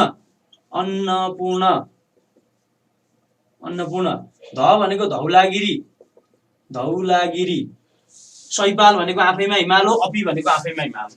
ल यसरी नेपालका चाहिँ महत्त्वपूर्ण 15 वटा चाहिँ हिमालहरूको पूर्वदेखि पश्चिमसम्मको अर्डर हामीले चाहिँ याद गर्नुपर्छ। यसरी याद गर्छौं है। ककुम्लो सगरमाथा चोगौला गममा अन्ध सैपाल अपी भनेर सम्झिने। अब तपाईले कतै युट्युबतिर कतै चाहिँ कुनै सरले पढाउँदा चाहिँ ककुम्लो बोकी सगरमाथा अनि चोगौला गममा फसे अन्ध सैपाल अपी भनेर पढाउनुहुन्छ। त्यो बीचको अनावश्यक कुरालाई मैले झिक्दिया छु। तपाईलाई किन चाहिँ एउटा अक्षर भयो भने किन बढी घोकाउने, किन बढी चाहिँ भोग्न पर्ने बनाउने भनेर मैले जे को काम छ त्यतिलाई मात्रै ठ्याक लिया छु है। ल त्यो भाकाले गर्दा सम्झिने। ककुम्लो सगरमाथा चोगौला गममा अन्ध सैपाल अपी भनेर सम्झिने। कञ्चनजङ्घा, कुम्भकर्ण, मकालु, लोत्से, सगरमाथा, चोयु, गौरीशङ्कर जसलाई पाथीभारा भनिन्छ, लामटाङ, गणेश, मनास्लु, माछापुच्छ्रे, अन्नपूर्ण, धौलागिरी, सैपाल हिमाल र अपी हिमाल भनेर यसरी चाहिँ हामी पूर्वदेखि पश्चिम अर्डरमा सम्झिन्छौँ।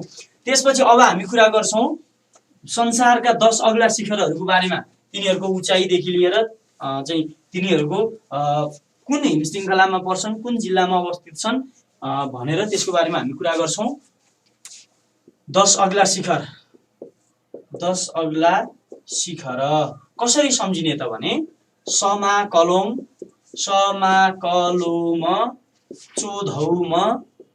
चोधौम ना भनेर सम्झिने है। ल सम्झिन सजिलो छ। समाकलम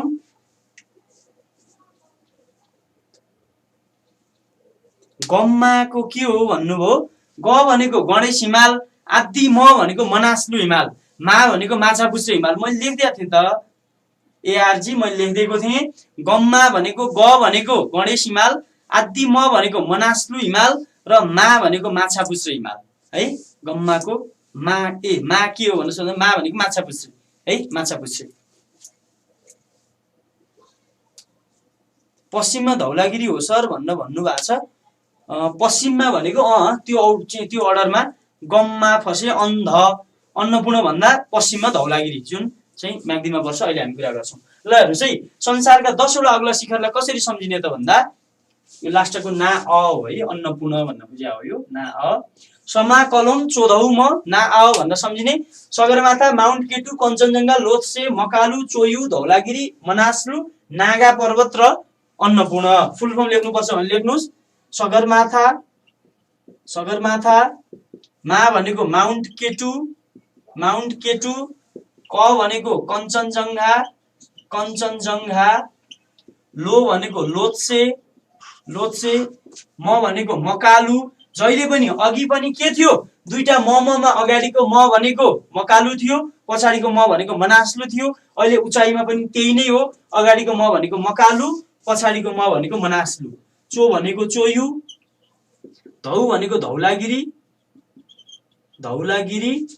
म भनेको मनास्लु, ना भनेको नागा पर्वत पनि भनिन्छ। कतै नागा पर्वत मात्रै पनि लेख्छ र यो भनेको अन्नपूर्ण, कतै अन्नपूर्ण फर्स्ट पनि लेख्छ है। ल सम्झिने।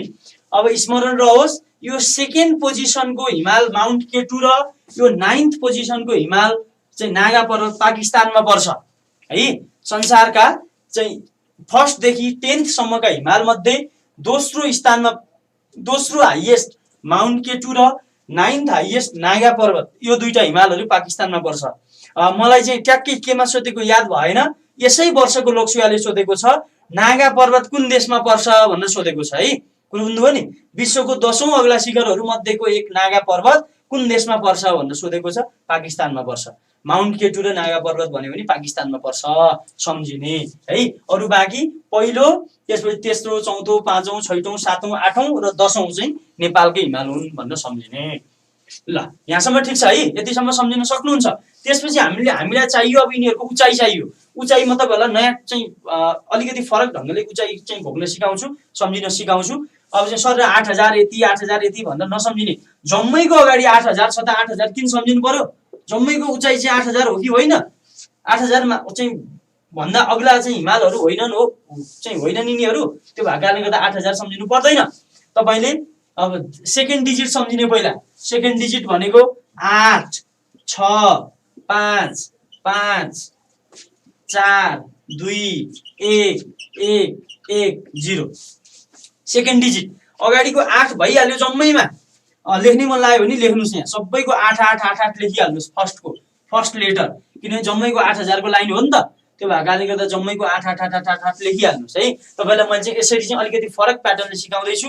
सरले हाइट अफ नागा माउन्टेन भन्नुमा चाहिँ हामी यो 10 वटैको हाइट चाहिँ कुरा गर्दै छौं। यो 10 वटैको हाइट चाहिँ तपाईलाई घोकाउने भन्दा पनि चाहिँ सम्झाउने बुझाउने चाहिँ टेक्निक दिइरा छु मैले, याद गर्नु होला है। यो भनेको 8800 8600 8500 8500 8400 8200 8100 8100 8100 8000 भने हो है। ल दुईटा डिजिट सम्म भयो।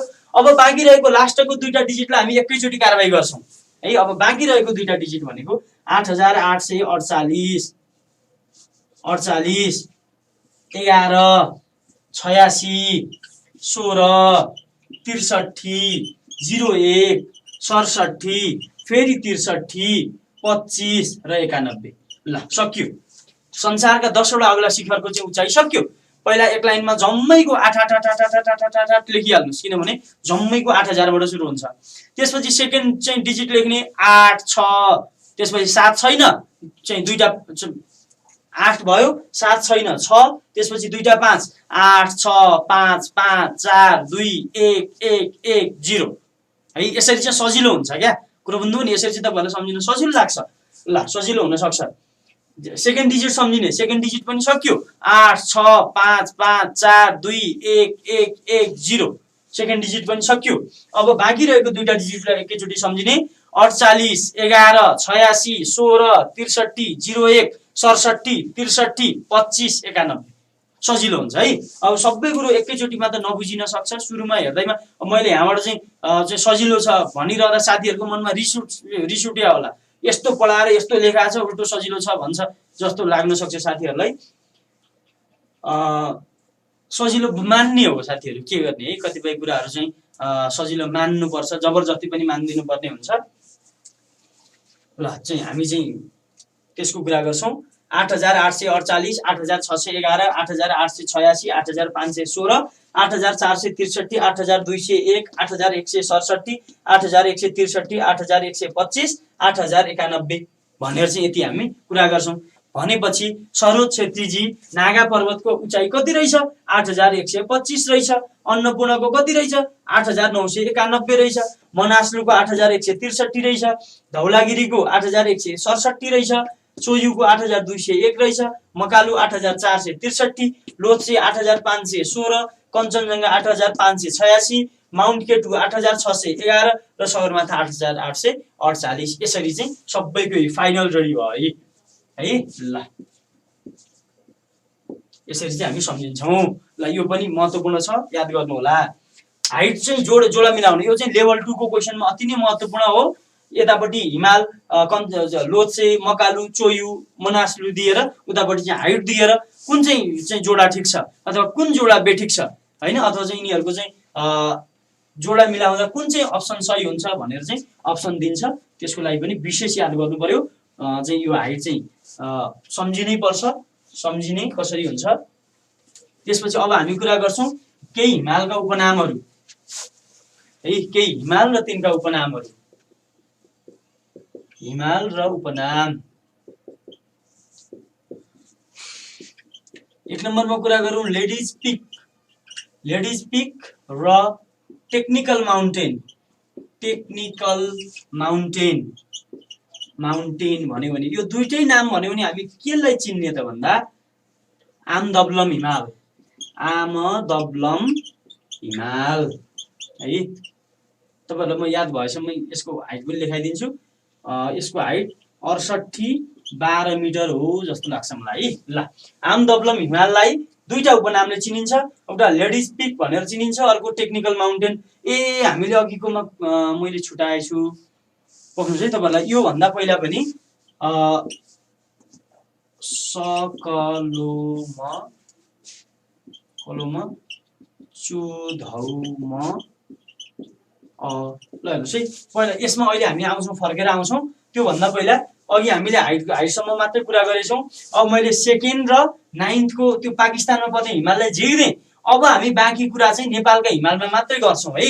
सगरमाथा, त्यसपछि माउन्ट केटु थियो, त्यसपछि कञ्चनजंघा, लोछे मकालु चोयु धौलागिरी मनासलु, यहाँनिर नागा पर्वत थियो त्यसलाई हटायौं र अब अन्नपूर्ण। अब यिनीहरुको चाहिँ जिल्ला कुन जिल्लामा पर्छ भनेर सम्झिने, त्यसपछि कुन चाहिँ हिम श्रृंखलामा पर्छ भनेर सम्झिने। ल चाहिँ सगरमाथा कुन हिम श्रृंखला हो? खुम्बु महालंगुर। त्यसपछि कञ्चनजंघा आफैमा हिम श्रृंखला हो, कञ्चनजंघा। त्यसपछि लोछे यही खुम्बु महालंगुर हो, खुम लेख्दै मैले खुम्बु महालंगुर। मकालु कुम्भकर्ण, मकालु हिमाल कुम्भकर्ण हिम श्रृंखलामा पर्छ। चोयु पनि खुम्बु महालंगुर हो, खुम नै हो यो पनि, किनभने सगरमाथा चोयु र लोछे चाहिँ एउटै हिम श्रृंखलाका तीनटा चुचुरा हुन्, कुरा गरिसके मैले।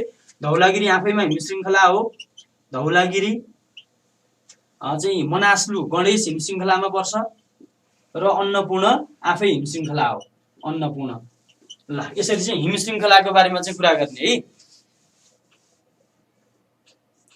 सर हिमाल बाहिर परेको हिमालको देश र नाम भन्नुस् न भनेर मैले भनिसकेँ त साथी।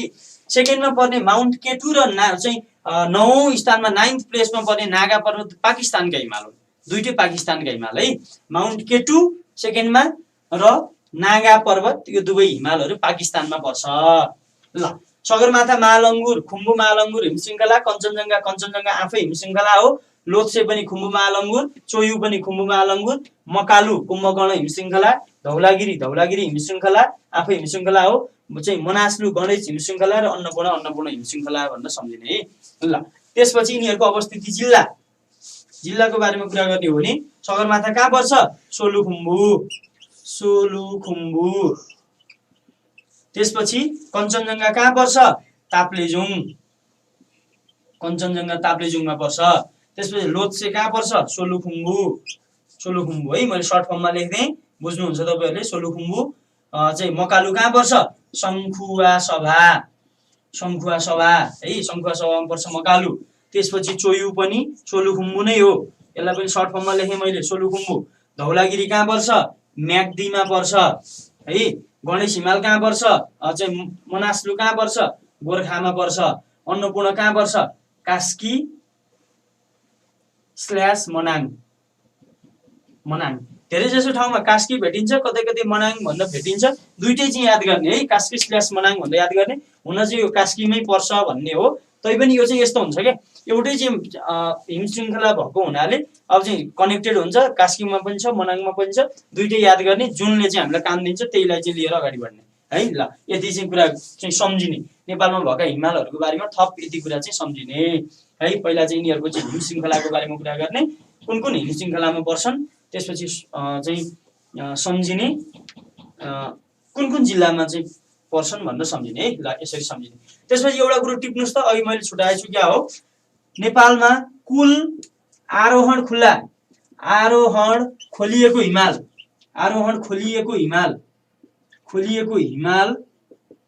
326।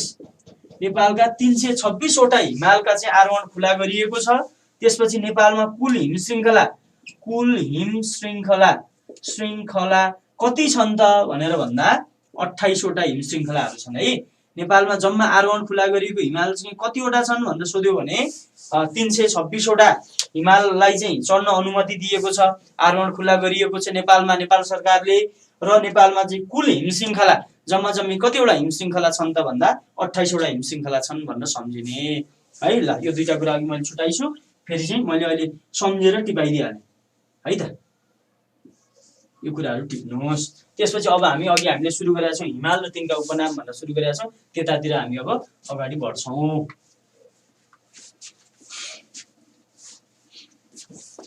ल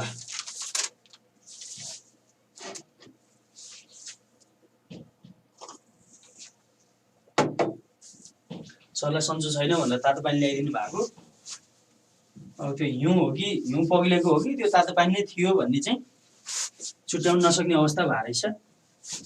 एनिवे है। ल हामी अब यता अगाडि बढ्दै थियौँ। 314 होइन र भनेर भन्नुभएको छ। एकचोटि फेरि चाहिँ अपडेटेड डाटा चाहिँ चेक गर्नु होला, 326 हुनुपर्छ है। ल एकचोटि चाहिँ फेरि खोज्नु होला। लेडिज पिक अथवा टेक्निकल माउन्टेन भन्दा आम दबलम हिमाललाई चाहिँ चिनियो। त्यसपछि किलर माउन्टेन भनेर हामी कुन हिमाललाई चिन्छौँ त भन्दा मनासलु हिमाललाई चिन्छौँ। त्यसपछि आएर नेपाल पिक जसलाई नेपाल हिमाल भनेर पनि चिनिन्छ, नेपाल पिक भनेकै नेपाल हिमाल हो। त्यसपछि आएर पाँच चुलीको हिमाल भनेर हामी कञ्चनजङ्घालाई चिन्छौँ। कञ्चनजङ्घाको अर्को टिप्नुस् त सुदूरपूर्वको हिमाल भनेर पनि चिनिन्छ है, देखिन्छ सुदूरपूर्वको हिमाल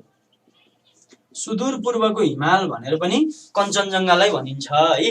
नेपालको कुन हिमाललाई सुदूरपूर्वको है, यहाँ अलिकति छोप्याएर चाहिँ मैले भनिरहेको छु, तपाईँहरूले टिप्नु होला। सुदूरपूर्वको हिमाल नेपाल पिक अथवा नेपाल हिमाल।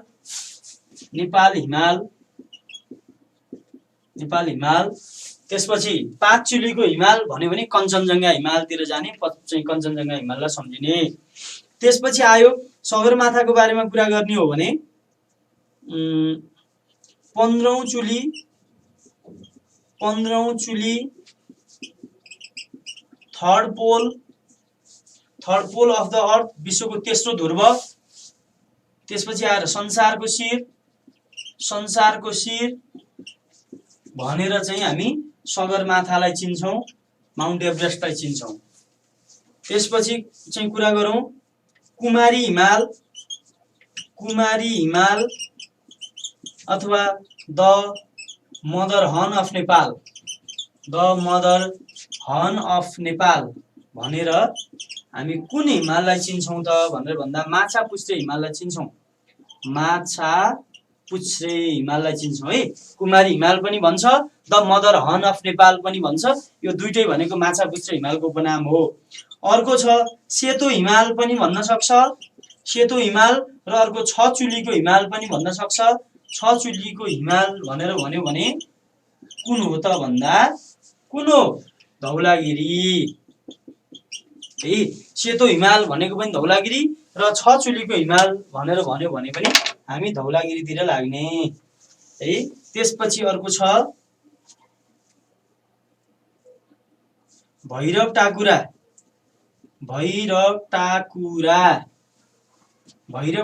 कुन हिमालको उपनाम हो? जुगल हिमालको उपनाम हो भैरव टाकुरा। त्यसपछि अर्को छ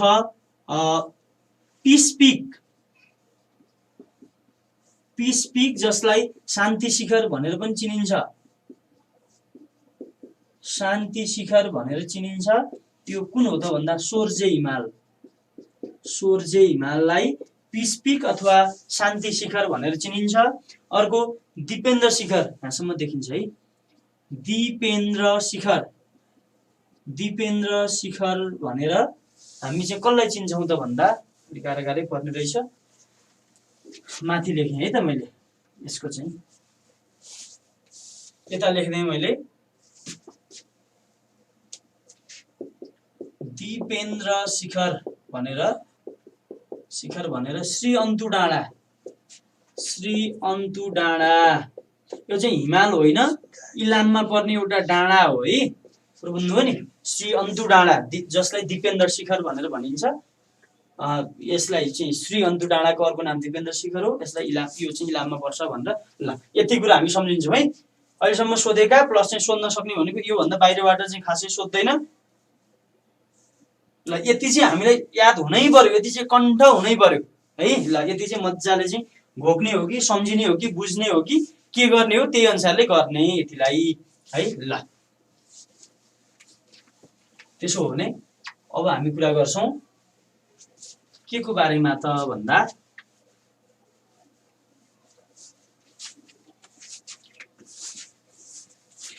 नदी नालाको बारेमा केही कुरा गरौँ है त। कति सकिन्छ, जम्मै सकिए पनि भयो, नभए चाहिँ कति सकिन्छ आज हामी कुरा गर्छौं नदी नालाको बारेमा। नदी नाला विश्वको कुल जल सम्पदाको 2.27% नेपालले ओगट्छ है। ल त्यसपछि आएर करिब 6000 नदी नाला चाहिँ नेपालमा छन् भनेर चाहिँ सम्झिने। त्यसपछि अब फर्स्टमा कुरा गरौँ भोटमा मूल भएका नदी। भोट भनेको अब चाहिँ हामीले मुना मदनमा पनि पढेका थियौं नि, चाहिँ मदन चाहिँ भोट जान्छ पैसा कमाउन। सर पहिला सूर्य ताप्लेजुङ भन्नु भएको थियो अनि दिपेन्द्र शिखर पहिलो सूर्य देखिने ठाउँ होइन र क्लियर गरिदिनुस् न भनेर भन्नु। यस्तो हो कि साथी, अब शिखर पहिलो दिपेन्द्र शिखर अथवा श्री अन्तु डाँडा भनेको चाहिँ अब नेपालमा चाहिँ धेरै ठाउँहरू छन् नि सनराइजको लागि फेमस, त्यहाँबाट चाहिँ क्लियर सनराइज देखिन्छ भन्ने चाहिँ धेरै ठाउँहरू छन्, चाहिँ जहाँ अग्लो चाहिँ शिखर छ, पहाड छ, त्यहाँबाट देखिन्छ, त्यो आफ्नो ठाउँमा छ। तर नेपालको चाहिँ पहिलो सूर्यको किरण आइपुग्ने जिल्ला भनेको ताप्लेजुङ हो। अब नर्मल्ली चाहिँ अनुमान गरौँ न, चाहिँ सबैभन्दा सूर्य पूर्वबाट उदाउँछ, चाहिँ सूर्यको चाहिँ किरण चाहिँ पूर्वबाट आउँछ भन्ने हामीलाई थाहा छ। सबैभन्दा पूर्वमा जुन पोइन्ट छ त्यसैमा पहिला आइपुग्नु पर्यो नि त, किनभने एउटा किरण त एउटा पूर्वबाट पश्चिमतिर एउटा रे हो होइन, एउटा चाहिँ प्रकाशको चाहिँ एउटा चाहिँ किरण हो। त्यो किरण चाहिँ पहिला कहाँ आइपुग्छ? सबभन्दा पूर्व जहाँ छ त्यहाँ आइपुग्छ। त्यसैले नेपालको सबैभन्दा पूर्वी बिन्दु ताप्लेजुङको होलाङचुङ खोला अथवा लेलेप अथवा फक्तालुङमा भएको हिसाबले सबैभन्दा पहिलो सूर्य देखिने जिल्ला भनेको ताप्लेजुङ हो। श्रीअन्तु डाँडा पनि चाहिँ सनराइजको लागि फेमस छ, त्यो आफ्नो ठाउँमा छ, त्यहाँबाट क्लियर सनराइज देखिन्छ भन्ने त्यो आफ्नो ठाउँमा छ। तर नेपालको पहिलो सूर्य देखिने, पहिलो सूर्योदय हुने जिल्ला भनेको ताप्लेजुङ हो है, यति कुरा चाहिँ सम्झिनु होला।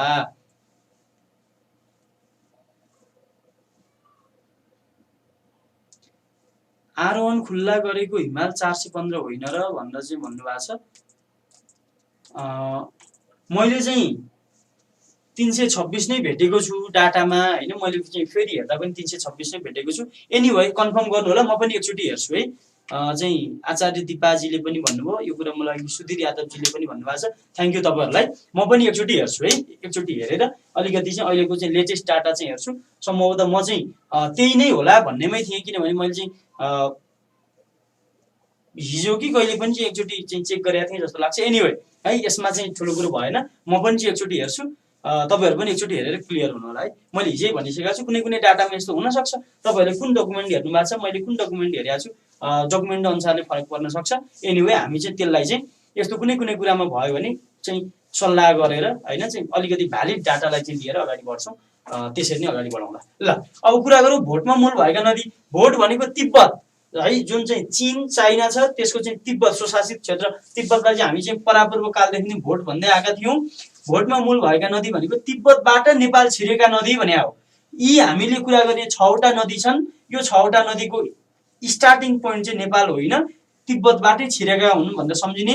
तिनीहरू भनेका असु तथा कत्री भनेर सम्झिने है, असु तथा कत्री है, असु तत्रिकता जसरी सम्झे नि भयो, अथवा अरुण सूत्रिकता त भनेर सम्झे पनि भयो है, अरुण सूत्रिकता त भनेर सम्झे पनि हुन्छ, जसरी सम्झे पनि हुन्छ है त। ल अ भनेको अरुण, अरुण नदी, त्यसपछि सु भनेको सुनकोशी, सुनकोशी, त भनेको तमोर, ता भनेको तामाकोशी, क भनेको कर्णाली र त्रि भनेको त्रिशुली, त्रिशुली। र यति नदीहरूको चाहिँ मुहान चाहिँ तिब्बतमा छ, तिब्बतबाटै चाहिँ सुरु भएर नेपाल छिरेका नदीहरू हुन् जसलाई चाहिँ भोटमा मूल भएको नदी भनिन्छ। यो धेरै पटक सोधेको छ लोकसभाले, ख्याल गर्नु होला है। भोटमा मूल चाहिँ तलका मध्ये कुन नदीको मूल भोटमा होइन, अथवा भोटमा मूल भएका नदी तलका मध्ये कुन होइनन्, कुन हो भन्नुभन्दा पनि कुन होइन भनेर चाहिँ सोधिदिन्छ, ख्याल गर्नु होला। असु तथा कत्री अथवा चाहिँ अरुण सूत्री कता त जसरी सम्झे नि हुन्छ है। कुमारी हिमाल जुगल होइन र भन्नुभएको छ, होइन, कुमारी हिमाल माछापुच्छ्रे, माछापुच्छ्रेलाई कुमारी हिमाल र चाहिँ द मदर हन अफ नेपाल भनेर भनिन्छ। गोरखापत्रमा 415 थियो भनेर भन्नुभयो सुधीरजीले, ठिक छ चाहिँ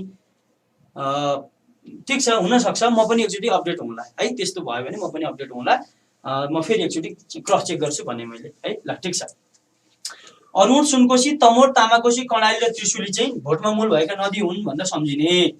त्यसपछि अब हामी कुरा गर्छौँ चाहिँ भारत प्रवेश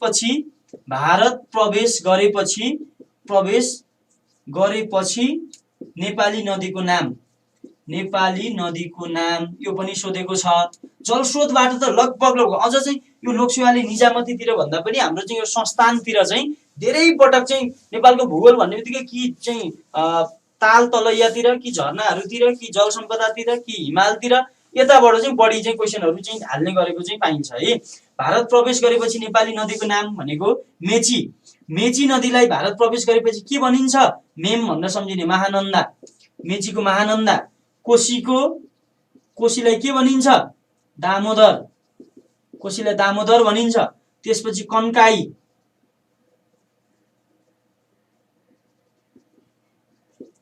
कन्काईलाई बेरिङ भनिन्छ। त्यसपछि आयो कर्णाली, कर्णालीलाई घागरा भनिन्छ, घागरा। त्यसपछि आएर बबई, बबई नदीलाई सरयू भनिन्छ, सरयू।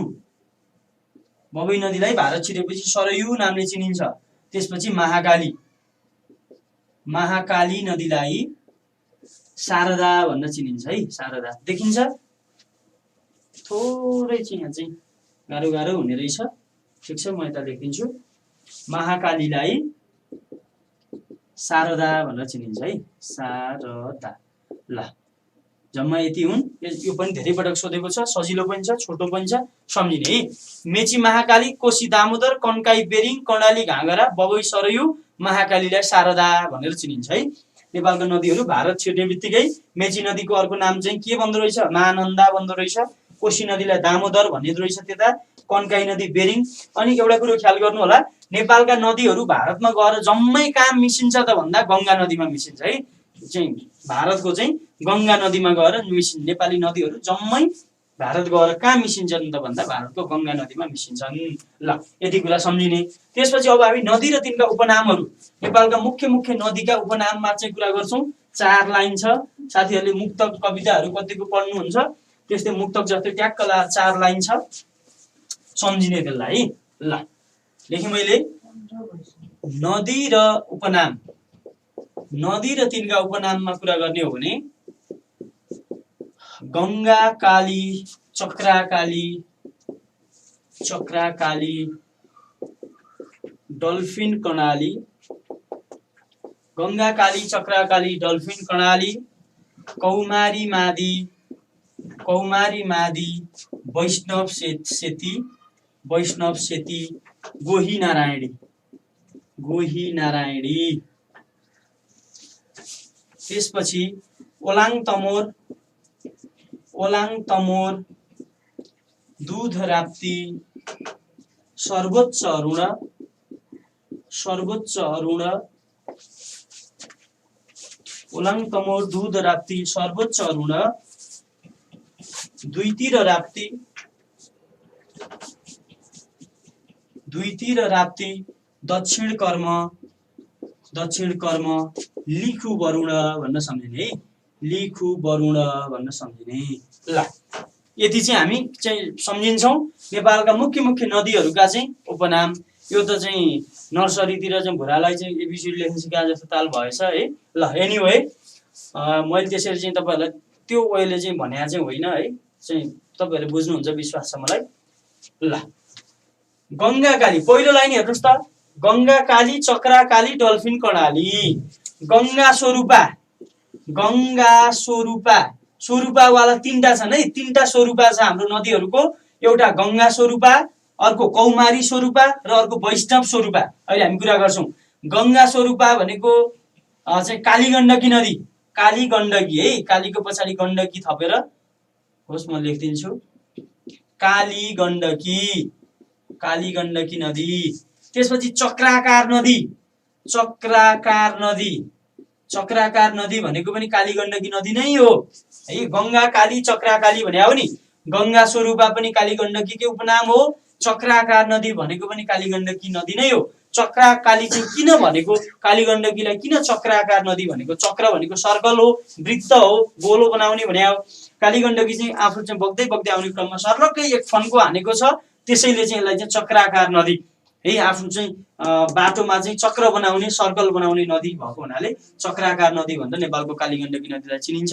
काली गण्डकी नदी कहाँ आएर मिसिन्छ त भन्दा चितवन, तनहुँ र नवलपरासी जिल्लाको चाहिँ पवित्र धाम देवघाट धाममा आएर यताबाट त्रिशुली नदी बग्दै बग्दै आएको छ र यताबाट चाहिँ काली गण्डकी नदी मिसिसकेपछि त्यो दुईटाको चाहिँ दोभान भइसकेपछि त्योभन्दा मुनिको भागलाई चाहिँ हामी नारायणी नदीको नामले चिन्छौँ है। देवघाटसम्म आउँदा काली गण्डकी आफ्नै नामले आइरहेछ, काली गण्डकी नदीको नामले आइरहेछ र यताबाट त्रिशुली पनि आफ्नै त्रिशुली नामले आइरहेको छ। जब त्यो दुईटा चाहिँ मिसिए, त्यो दुईटा मिसिएर चाहिँ मिसिसकेपछि त्योभन्दा मुनिको भागलाई चाहिँ नारायणी भनेर भनिन्छ। देवघाटबाट लगभग तपाईँको चाहिँ नारायणगढ होइन, भरतपुर नारायणगढ चितवनको चाहिँ ठुलो सहर, त्यहाँसम्मको डिस्टेन्स चाहिँ लगभग चाहिँ 5-7 किलोमिटर कति छ। अनि त्यो मिसिसकेपछिको चाहिँ नदीलाई चाहिँ हामी नारायणीको नामले चाहिँ चिन्छौँ है। ल डल्फिन पाइने नदी भनेको कर्णाली नदी है। नेपालको कुन नदीमा बढी चाहिँ डल्फिन पाइन्छ त भन्दा कर्णालीमा पाइन्छ। त्यस्तो कर्णालीमा पाइएको डल्फिनलाई सोस भनिन्छ, सोस है। कर्णाली नदीमा पाइने चाहिँ डल्फिनलाई हामी सोस भनेर चिन्छौँ, सोस नामले चाहिँ चिनिन्छ। ल पहिलो लाइन क्लियर हुनुहुन्छ साथीहरू? गंगा स्वरूपा चक्राकार नदी भनेर कालीगण्डकी नदीलाई चिन्ने र कर्णाली चाहिँ डल्फिन पाइने नदी भनेको कर्णाली नदी हो। कर्णालीकी अरू विशेषताहरू पनि छन्, चाहिँ वन पिल्लर ब्रिज, एउटा मात्रै पिल्लरद्वारा निर्मित चाहिँ पुल कहाँ छ? कर्णाली नदीमा छ। त्यसपछि आएर चाहिँ लामो मोटर पुल, लामो मोटर पुल कहाँ छ?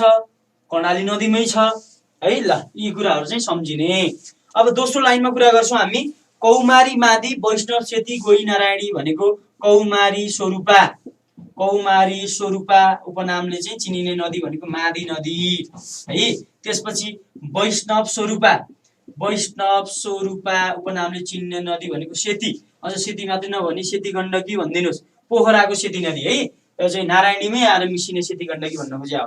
यो चाहिँ वैष्णव स्वरूपा चाहिँ सेती गण्डकी उपनाम हो भन्ने कुरो मैले 2072 सालमा चाहिँ इन्सपेक्टरको इक्जाम दिँदा बिगारेको क्वेसन हो है। यो मलाई अहिले चाहिँ याद आइहाल्यो, त्यो बेला थाहा थिएन, त्यो बेला याद हुन्थेन। चाहिँ वैष्णव स्वरूपा, तर अब चाहिँ म चाहिँ बेहोस भएको अवस्थामा पनि बिर्सिन्न होला कि, किनभने यसले चाहिँ मलाई त्यति धेरै चाहिँ टेन्सन दिएको थियो नि त त्यो बेलामा हैन। ल वैष्णव स्वरूपाले, स्वरूपा भनेको सेती गण्डकीको उपनाम हो। गोही पाइने नदी भनेको नारायणी नदी है। आजभोलि चाहिँ बबईमा पनि गोही पाइन्छ है। बबई नदी राप्तीको चाहिँ बबई नदीमा पनि गोही पाइन्छ र पूर्वी राप्तीमा पनि गोही पाइन्छ। एनिवे डाटाले चाहिँ के बोल्छ त भन्दा गोही पाइने नदी भनेको नारायणी हो भनेर भन्छ। यो कुरा हामी सम्झिन्छौँ। त्यसपछि कुरा गरौँ चाहिँ थर्ड लाइनमा कुरा गर्छौँ हामी। ओलाङ तमोर भनेको ओलाङचुङगोला, ओलाङचुङगोला घाटीबाट, घाटीबाट नेपाल छिरेको नदी, नेपाल छिरेको नदी, छिरेको नदी भनेको के त भन्दा तमोर नदी है। ओलाङचुङगोला घाटीबाट नेपाल छिरेर तिब्बतमा उत्पत्ति भयो। तिब्बतमा उत्पत्ति भएपछि तिब्बतबाट बग्दै बग्दै बग्दै नेपाल चाहिँ कुन पोइन्टबाट, कुन बिन्दुबाट त्यो चाहिँ तमोर नदी नेपाल छिर्यो तिब्बतबाट भन्दा ओलाङचुङगोला घाटीबाट है। त्यसैले नेपालको सबैभन्दा पूर्वको नदी भनेर तमोर नदीलाई चिनिन्छ है। मेची भन्दा पनि नेपालको सबैभन्दा पूर्वको नदी भनेर हामी कुन नदीलाई चिन्छौँ? तमोर नदीलाई चिन्छौँ है। त्यसपछि दुध राप्ती भनेको सर्वोच्च दुधको स्रोत भएको, दुधको स्रोत भएको नदी भनेर हामी राप्ती नदीलाई चिन्छौँ। राप्ती नदीलाई सर्वोच्च दुधको स्रोत भएको नदी भनेर चिन्ने। सर्वोच्च अरुण भनेको विश्वको सबैभन्दा अग्लो स्थानबाट बग्ने नदी अरुण नदी हो। यो 6000 मिटर भन्दा माथि, मिटर माथि बग्छ, विश्वकै हो है। यो चाहिँ अरुण नदी विश्वकै सर्वाधिक उचाइबाट बग्ने नदी हो, विश्वभरिमै सबैभन्दा अग्लो स्थानबाट बग्ने नदी हो अरुण नदी, जुन 6000 मिटर भन्दा माथिबाट बग्छ। र यसमा अर्को के पनि ख्याल गर्नु होला भने हामीले नेपालको चाहिँ सबैभन्दा लामो नदी चाहिँ कर्णाली नदी 507 किलोमिटर भनेर पढ्दै आएका छौँ। तर स्टार्टिङ पोइन्टदेखिकै चाहिँ हेर्ने हो भने भनेको त्यो 507 किलोमिटर कसरी लिएको त भन्दा नेपाल छिरेपछि, तिब्बतबाट नेपाल छिरेपछि र इन्डिया नकटुन्जेलसम्मको त्यो चाहिँ नेपालभित्रको डिस्टेन्सलाई हेर्दा चाहिँ कर्णाली नदी 507 किलोमिटर चाहिँ नेपालको लामो नदी हो। तर स्टार्टिङ पोइन्टबाट विलय पोइन्टसम्मको, इन्डिङ पोइन्टसम्मको डिस्टेन्स हेर्ने हो भने नेपालको सबैभन्दा लामो नदी अरुण नदी हो है। ख्याल गर्नु होला, नेपालभित्रको मात्रै चाहिँ कुरा गर्ने हो भने नेपालको लामो नदी कर्णाली नदी हो भनेर पढ्छौँ, हामीले पढ्दै पनि आइरहेछौँ, त्यो सम्झिन्छौँ। तर स्टार्टिङ पोइन्टबाट है, चाहिँ सुरुवातको बिन्दुबाटै विलय पोइन्टसम्मको, अन्त्य नभउन्जेलसम्मको डिस्टेन्स हेर्ने हो भने सबैभन्दा लामो नदी अरुण नदी हो, जुन चाहिँ 720 किलोमिटर छ, 720 किलोमिटर लामो छ है अरुण नदी। ख्याल गर्नु होला, यो हामी पछि चाहिँ सप्तकोशीमा पनि कुरा गर्छौँ। ल यो पनि सक्यो।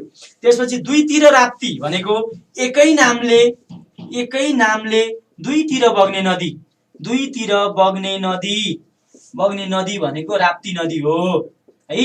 एउटै नामले दुईतिर बग्ने नदी भनेको राप्ती नदी हो। राप्ती नदी एउटा प्रदेश नम्बर 5 मा चाहिँ बग्छ र अर्को मेरो जिल्ला भनेको चितवनमा बग्छ है। चितवनमा चाहिँ बफर जोन र राष्ट्रिय निकुञ्जलाई छुट्याउने काम गर्छ राप्ती नदीले। यताबाट चाहिँ बग्दै आयो। राप्ती नदी भन्दा वारीको चाहिँ सामुदायिक वन हो। राप्ती नदी भन्दा पारीको घना जङ्गल चाहिँ हाम्रो चितवन राष्ट्रिय निकुञ्ज हो। चितवन राष्ट्रिय निकुञ्जलाई छुट्याउँदै छुट्याउँदै छुट्याउँदै गएर चितवनको गोलाघाट भन्ने ठाउँमा गएर नारायणी नदीमा मिसिन्छ राप्ती नदी है। त्यसैले सम्झिने नेपालको एकै नामले दुईतिर बग्ने नदी कुन हो त भनेर भन्यो भने राप्ती नदी भनेर सम्झिने। दक्षिण कर्म भनेको नेपालको नदीहरूको प्याटर्न कस्तो हुन्छ, उत्तरमा हिमालयबाट बग्दै बग्दै आएर दक्षिणमा चाहिँ भारतमा गएर मिसिने हुन्छ। तर नेपालमा एउटा यस्तो नदी छ जुन दक्षिणबाट उत्तर बग्छ, दक्षिण टु उत्तर बग्छ। त्यो नदी भनेको के त भन्दा कर्मनासा नदी। कर्मनासा यसलाई उल्टो दिशामा बग्ने नदी पनि भनिन्छ। उल्टो दिशामा बग्ने नदी भनेर पनि कर्मनासा नदीलाई चिनिन्छ। त्यसपछि यसलाई मुनि देखिन्छ, मुनि गाह्रो गाह्रो हुँदैछ ल। यसको यो चाहिँ म माथि लेखिदिन्छु है, यसको रामकहानी। दक्षिण कर्म भनेको दक्षिणबाट उत्तरतर्फ बग्ने नदी भन्यो भने कर्मनासा नदी है। त्यसपछि यसलाई उल्टो दिशामा बग्ने नदी पनि भनिन्छ। उल्टो दिशामा बग्ने नदी भन्यो भने पनि कर्मनासा नै हो, जसलाई अर्को अझै स्ट्यान्डर्ड नामले उत्तरवाहिनी नदी भनिन्छ। उत्तरवाहिनी नदी भनेर पनि चिनिन्छ, त्यो भनेको पनि कर्मनासा नदी नै हो है ल। अनि यस चाहिँ कस्तो हो, कहाँ पर्छ त भन्दा ललितपुर जिल्लामा पर्छ है। ललितपुर जिल्लाको तपाईँ चाहिँ गोदावरी भन्ने ठाउँमा जानुभयो भने यो नदी भेटिन्छ। मैले पनि अहिलेसम्म भेटेको छैन, भेटघाट गर्ने अवसर मिलेको छैन, जान बहुत चाहिँ मन लागिरहेछ, गएर सोध्नु छ यसलाई है। के भयो रोकियो त भन्नुभएको छ, यता चाहिँ ठिक छ सिरुजी।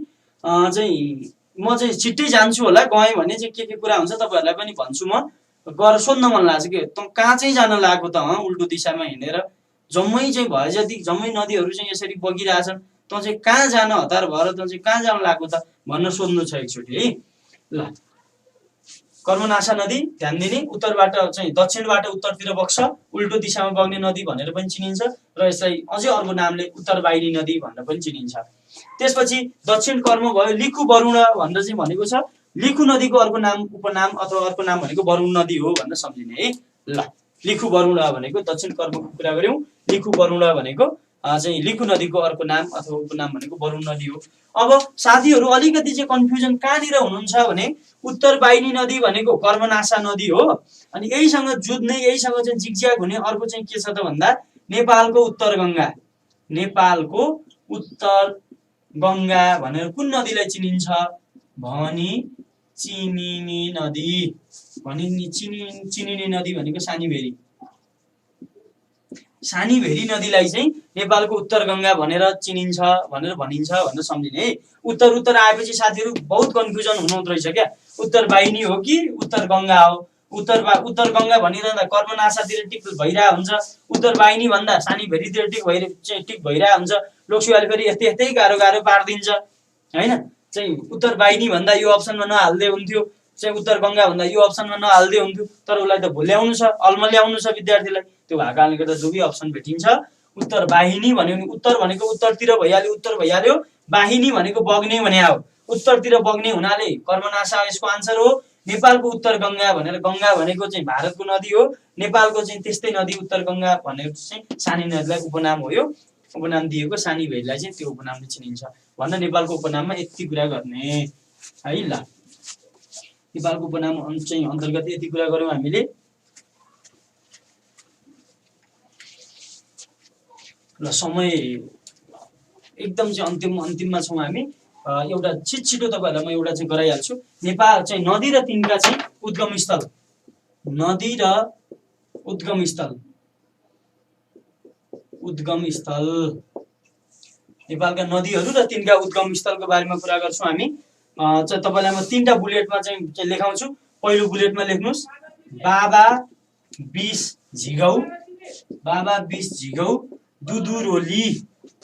दुदुरोली। सजिलो छ है। बाबा 20 झिगौ, बाबा 20 झिक्ने भयो झिक्नु, न त दिदी रुन्छे भनेर भनेको है। दुदु भनेको दिदी भन्ने, दिदीलाई दुदु भनिन्छ के अरे होइन, कतै बाबा 20 झिगौ दुदुरोली। यो भने के त भन्दा बागमतीको चाहिँ उद्गम स्थल कहाँ, बागद्वार। हरिद्वार भने जस्तै बागद्वार है, बागद्वार। त्यसपछि आयो 20 भनेको विष्णुमती विष्णुमती के हो त भन्दा सपन तीर्थ सपन तीर्थ भन्ने ठाउँबाट उत्पत्ति भएको विष्णुमती। झिगौ भनेको झिमरुक नदी कहाँबाट त भन्दा गौमुखीबाट चाहिँ प्युठानको गौमुखीबाट चाहिँ झिमरुक नदी स्टार्ट भएको छ। त्यसपछि दुधु भनेको दुधकोशी नदी कहाँबाट स्टार्ट भयो त भन्दा दुधकुण्डबाट दुधकोशी स्टार्ट भयो। रोली भनेको लिखु नदी कहाँबाट उत्पत्ति भयो त भन्दा रो भनेको रोलवालिङ हिमालबाट चाहिँ लिखु नदी उत्पत्ति भयो। साथीहरूले हेर्नु भएको छ कि छैन, खै कमेन्ट आउन छाड्यो, यसो चाहिँ कमेन्ट गर्दै गर्नु होला है। तपाईँहरूको कमेन्ट देखियो भने हामीलाई पनि अलिक जाँगर लाग्छ पढाउनु पनि, कमेन्ट गर्दै गर्नु होला बीचमा है। ल, बागमती, बागद्वार, विष्णुमती, सपनतीर्थ, झिमरुक, गौमुखी, दुधकोशी, दुधकुण्ड, लिखु, रोलवालिङ। यदि मैले अघि पनि साथीहरूलाई जानकारी गराएँ, यदि तपाईँलाई चाहिँ फर्मुला याद छ तर फर्मुलाको चाहिँ फुल फर्म याद भएन, बाई चान्स फुल फर्म चाहिँ भुलियो भने पनि तपाईँलाई धेरै जसो कन्डिसनमा फर्मुलाले काम गरिदिन्छ क्या। कुरो बुझ्नुभयो नि? त्यो भएकाले गर्दा पनि फर्मुलाको फाइदा छ। तपाईँले चाहिँ यता चाहिँ यत्रा शब्दहरू घोक्नु पर्थ्यो भने यहाँ 2 4 6 8 10 वटा शब्दले यत्राको चाहिँ सबैको अर्थ बोकिरहेको छ यहाँ। त्यसैले ख्याल गर्ने, पहिलो स्टेपमा जहिले पनि फर्मुला घोक्ने पहिलो स्टेपमा, दोस्रो स्टेपमा त्यसको फुल फर्मतिर जाने है। सरोज छेत्रीजीले यस भनेर भन्नुभएको छ, ठिक छ है। पहिलो बुलेट ठिक छ। अब हामी लाग्छौँ दोस्रो बुलेटतिर। दोस्रो बुलेटमा हामीले कुरा गर्ने भनेको मेला, दाम, कम, मुठो। अब अझै चाहिँ तपाईँलाई चाहिँ पक्नुहोस्, यो भन्दा पनि म पुरै लेखाइदिन्छु, किनभने सुरुमै किन हतार गर्नु परेको छ र तपाईँलाई चाहिँ म सुरुमै चाहिँ यसरी भएको भनेर प्याटर्न देखाइदिन्छु। मेला हेर्न दाम कम होइन, मुठो चाहिन्छ। मेला हेर्न जाने अनि गोजीरित्तो गरेर गर्दा हुन्छ र हुँदैन नि है। बुझिरहेको छु सर भन्नुभएको छ, राम्रो हुँदैछ भन्नुभएको छ, उलियार वाचिङ भन्नुभएको छ, ठिक छ है। यसरी चाहिँ तपाईँहरूको चाहिँ बिचमा चाहिँ कमेन्टहरू आइरह्यो भने हामीलाई पनि जाँगर लाग्छ क्या। नभए एक्लै चाहिँ पढाइरहेको, एक्लै चाहिँ बोलिरहेको जस्तो चाहिँ फिल हुन्छ। त्यो भएकाले गर्दा तपाईँहरूले बिचमा चाहिँ उपस्थिति होइन, आफ्नो चाहिँ हामी पनि छौँ है, हामीले पनि हेरिरहेछौँ है भन्ने चाहिँ गर्नुभयो भने रमाइलो लाग्छ नि त होइन। ल, त्यो मात्रै हो। मेला हेर्न दाम कम होइन, मुठो चाहिन्छ।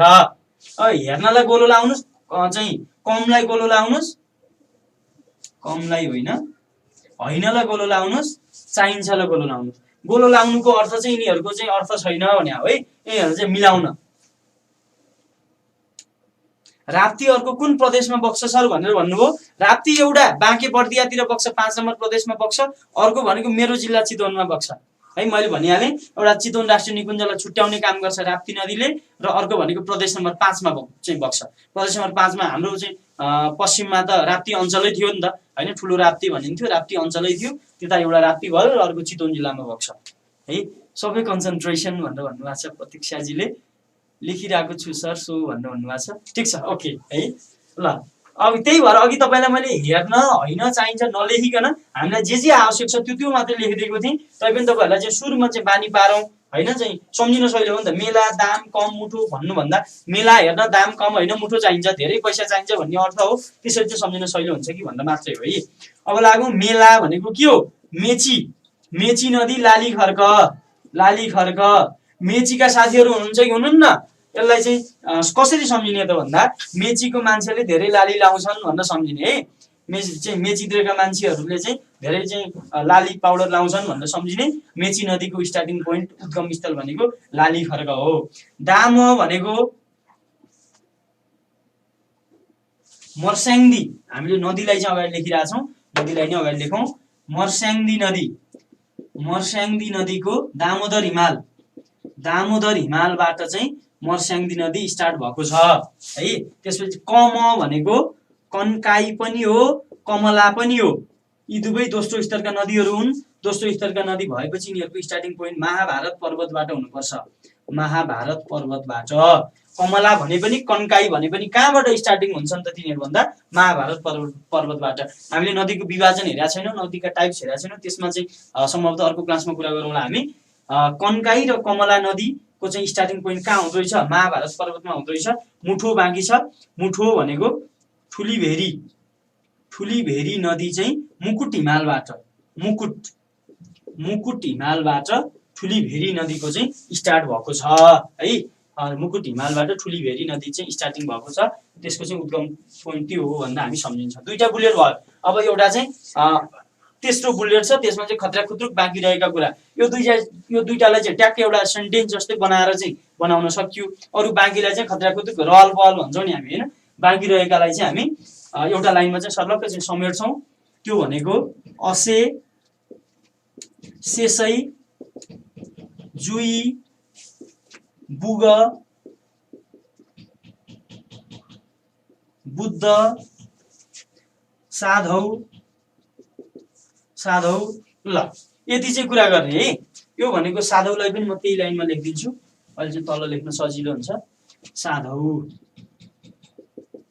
ल यो एउटा यो एउटा यो एउटा यो एउटा यो एउटा है। ल हेर्नुहोस् त असे सेसै जुई बुग बुद्ध साधौ भनेर सम्झिने है। साधौ हो त्यो लास्टको। ल भनेको पहिला से लेखौँ, सेती गण्डकी यहाँ दुईटा से छ।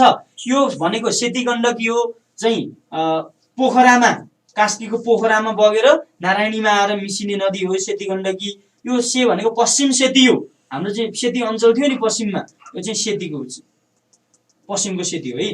सेती गण्डकी नदी कहाँबाट स्टार्ट भएको त भन्दा अन्नपूर्ण हिमालबाट है, अन्नपूर्ण हिमालबाट।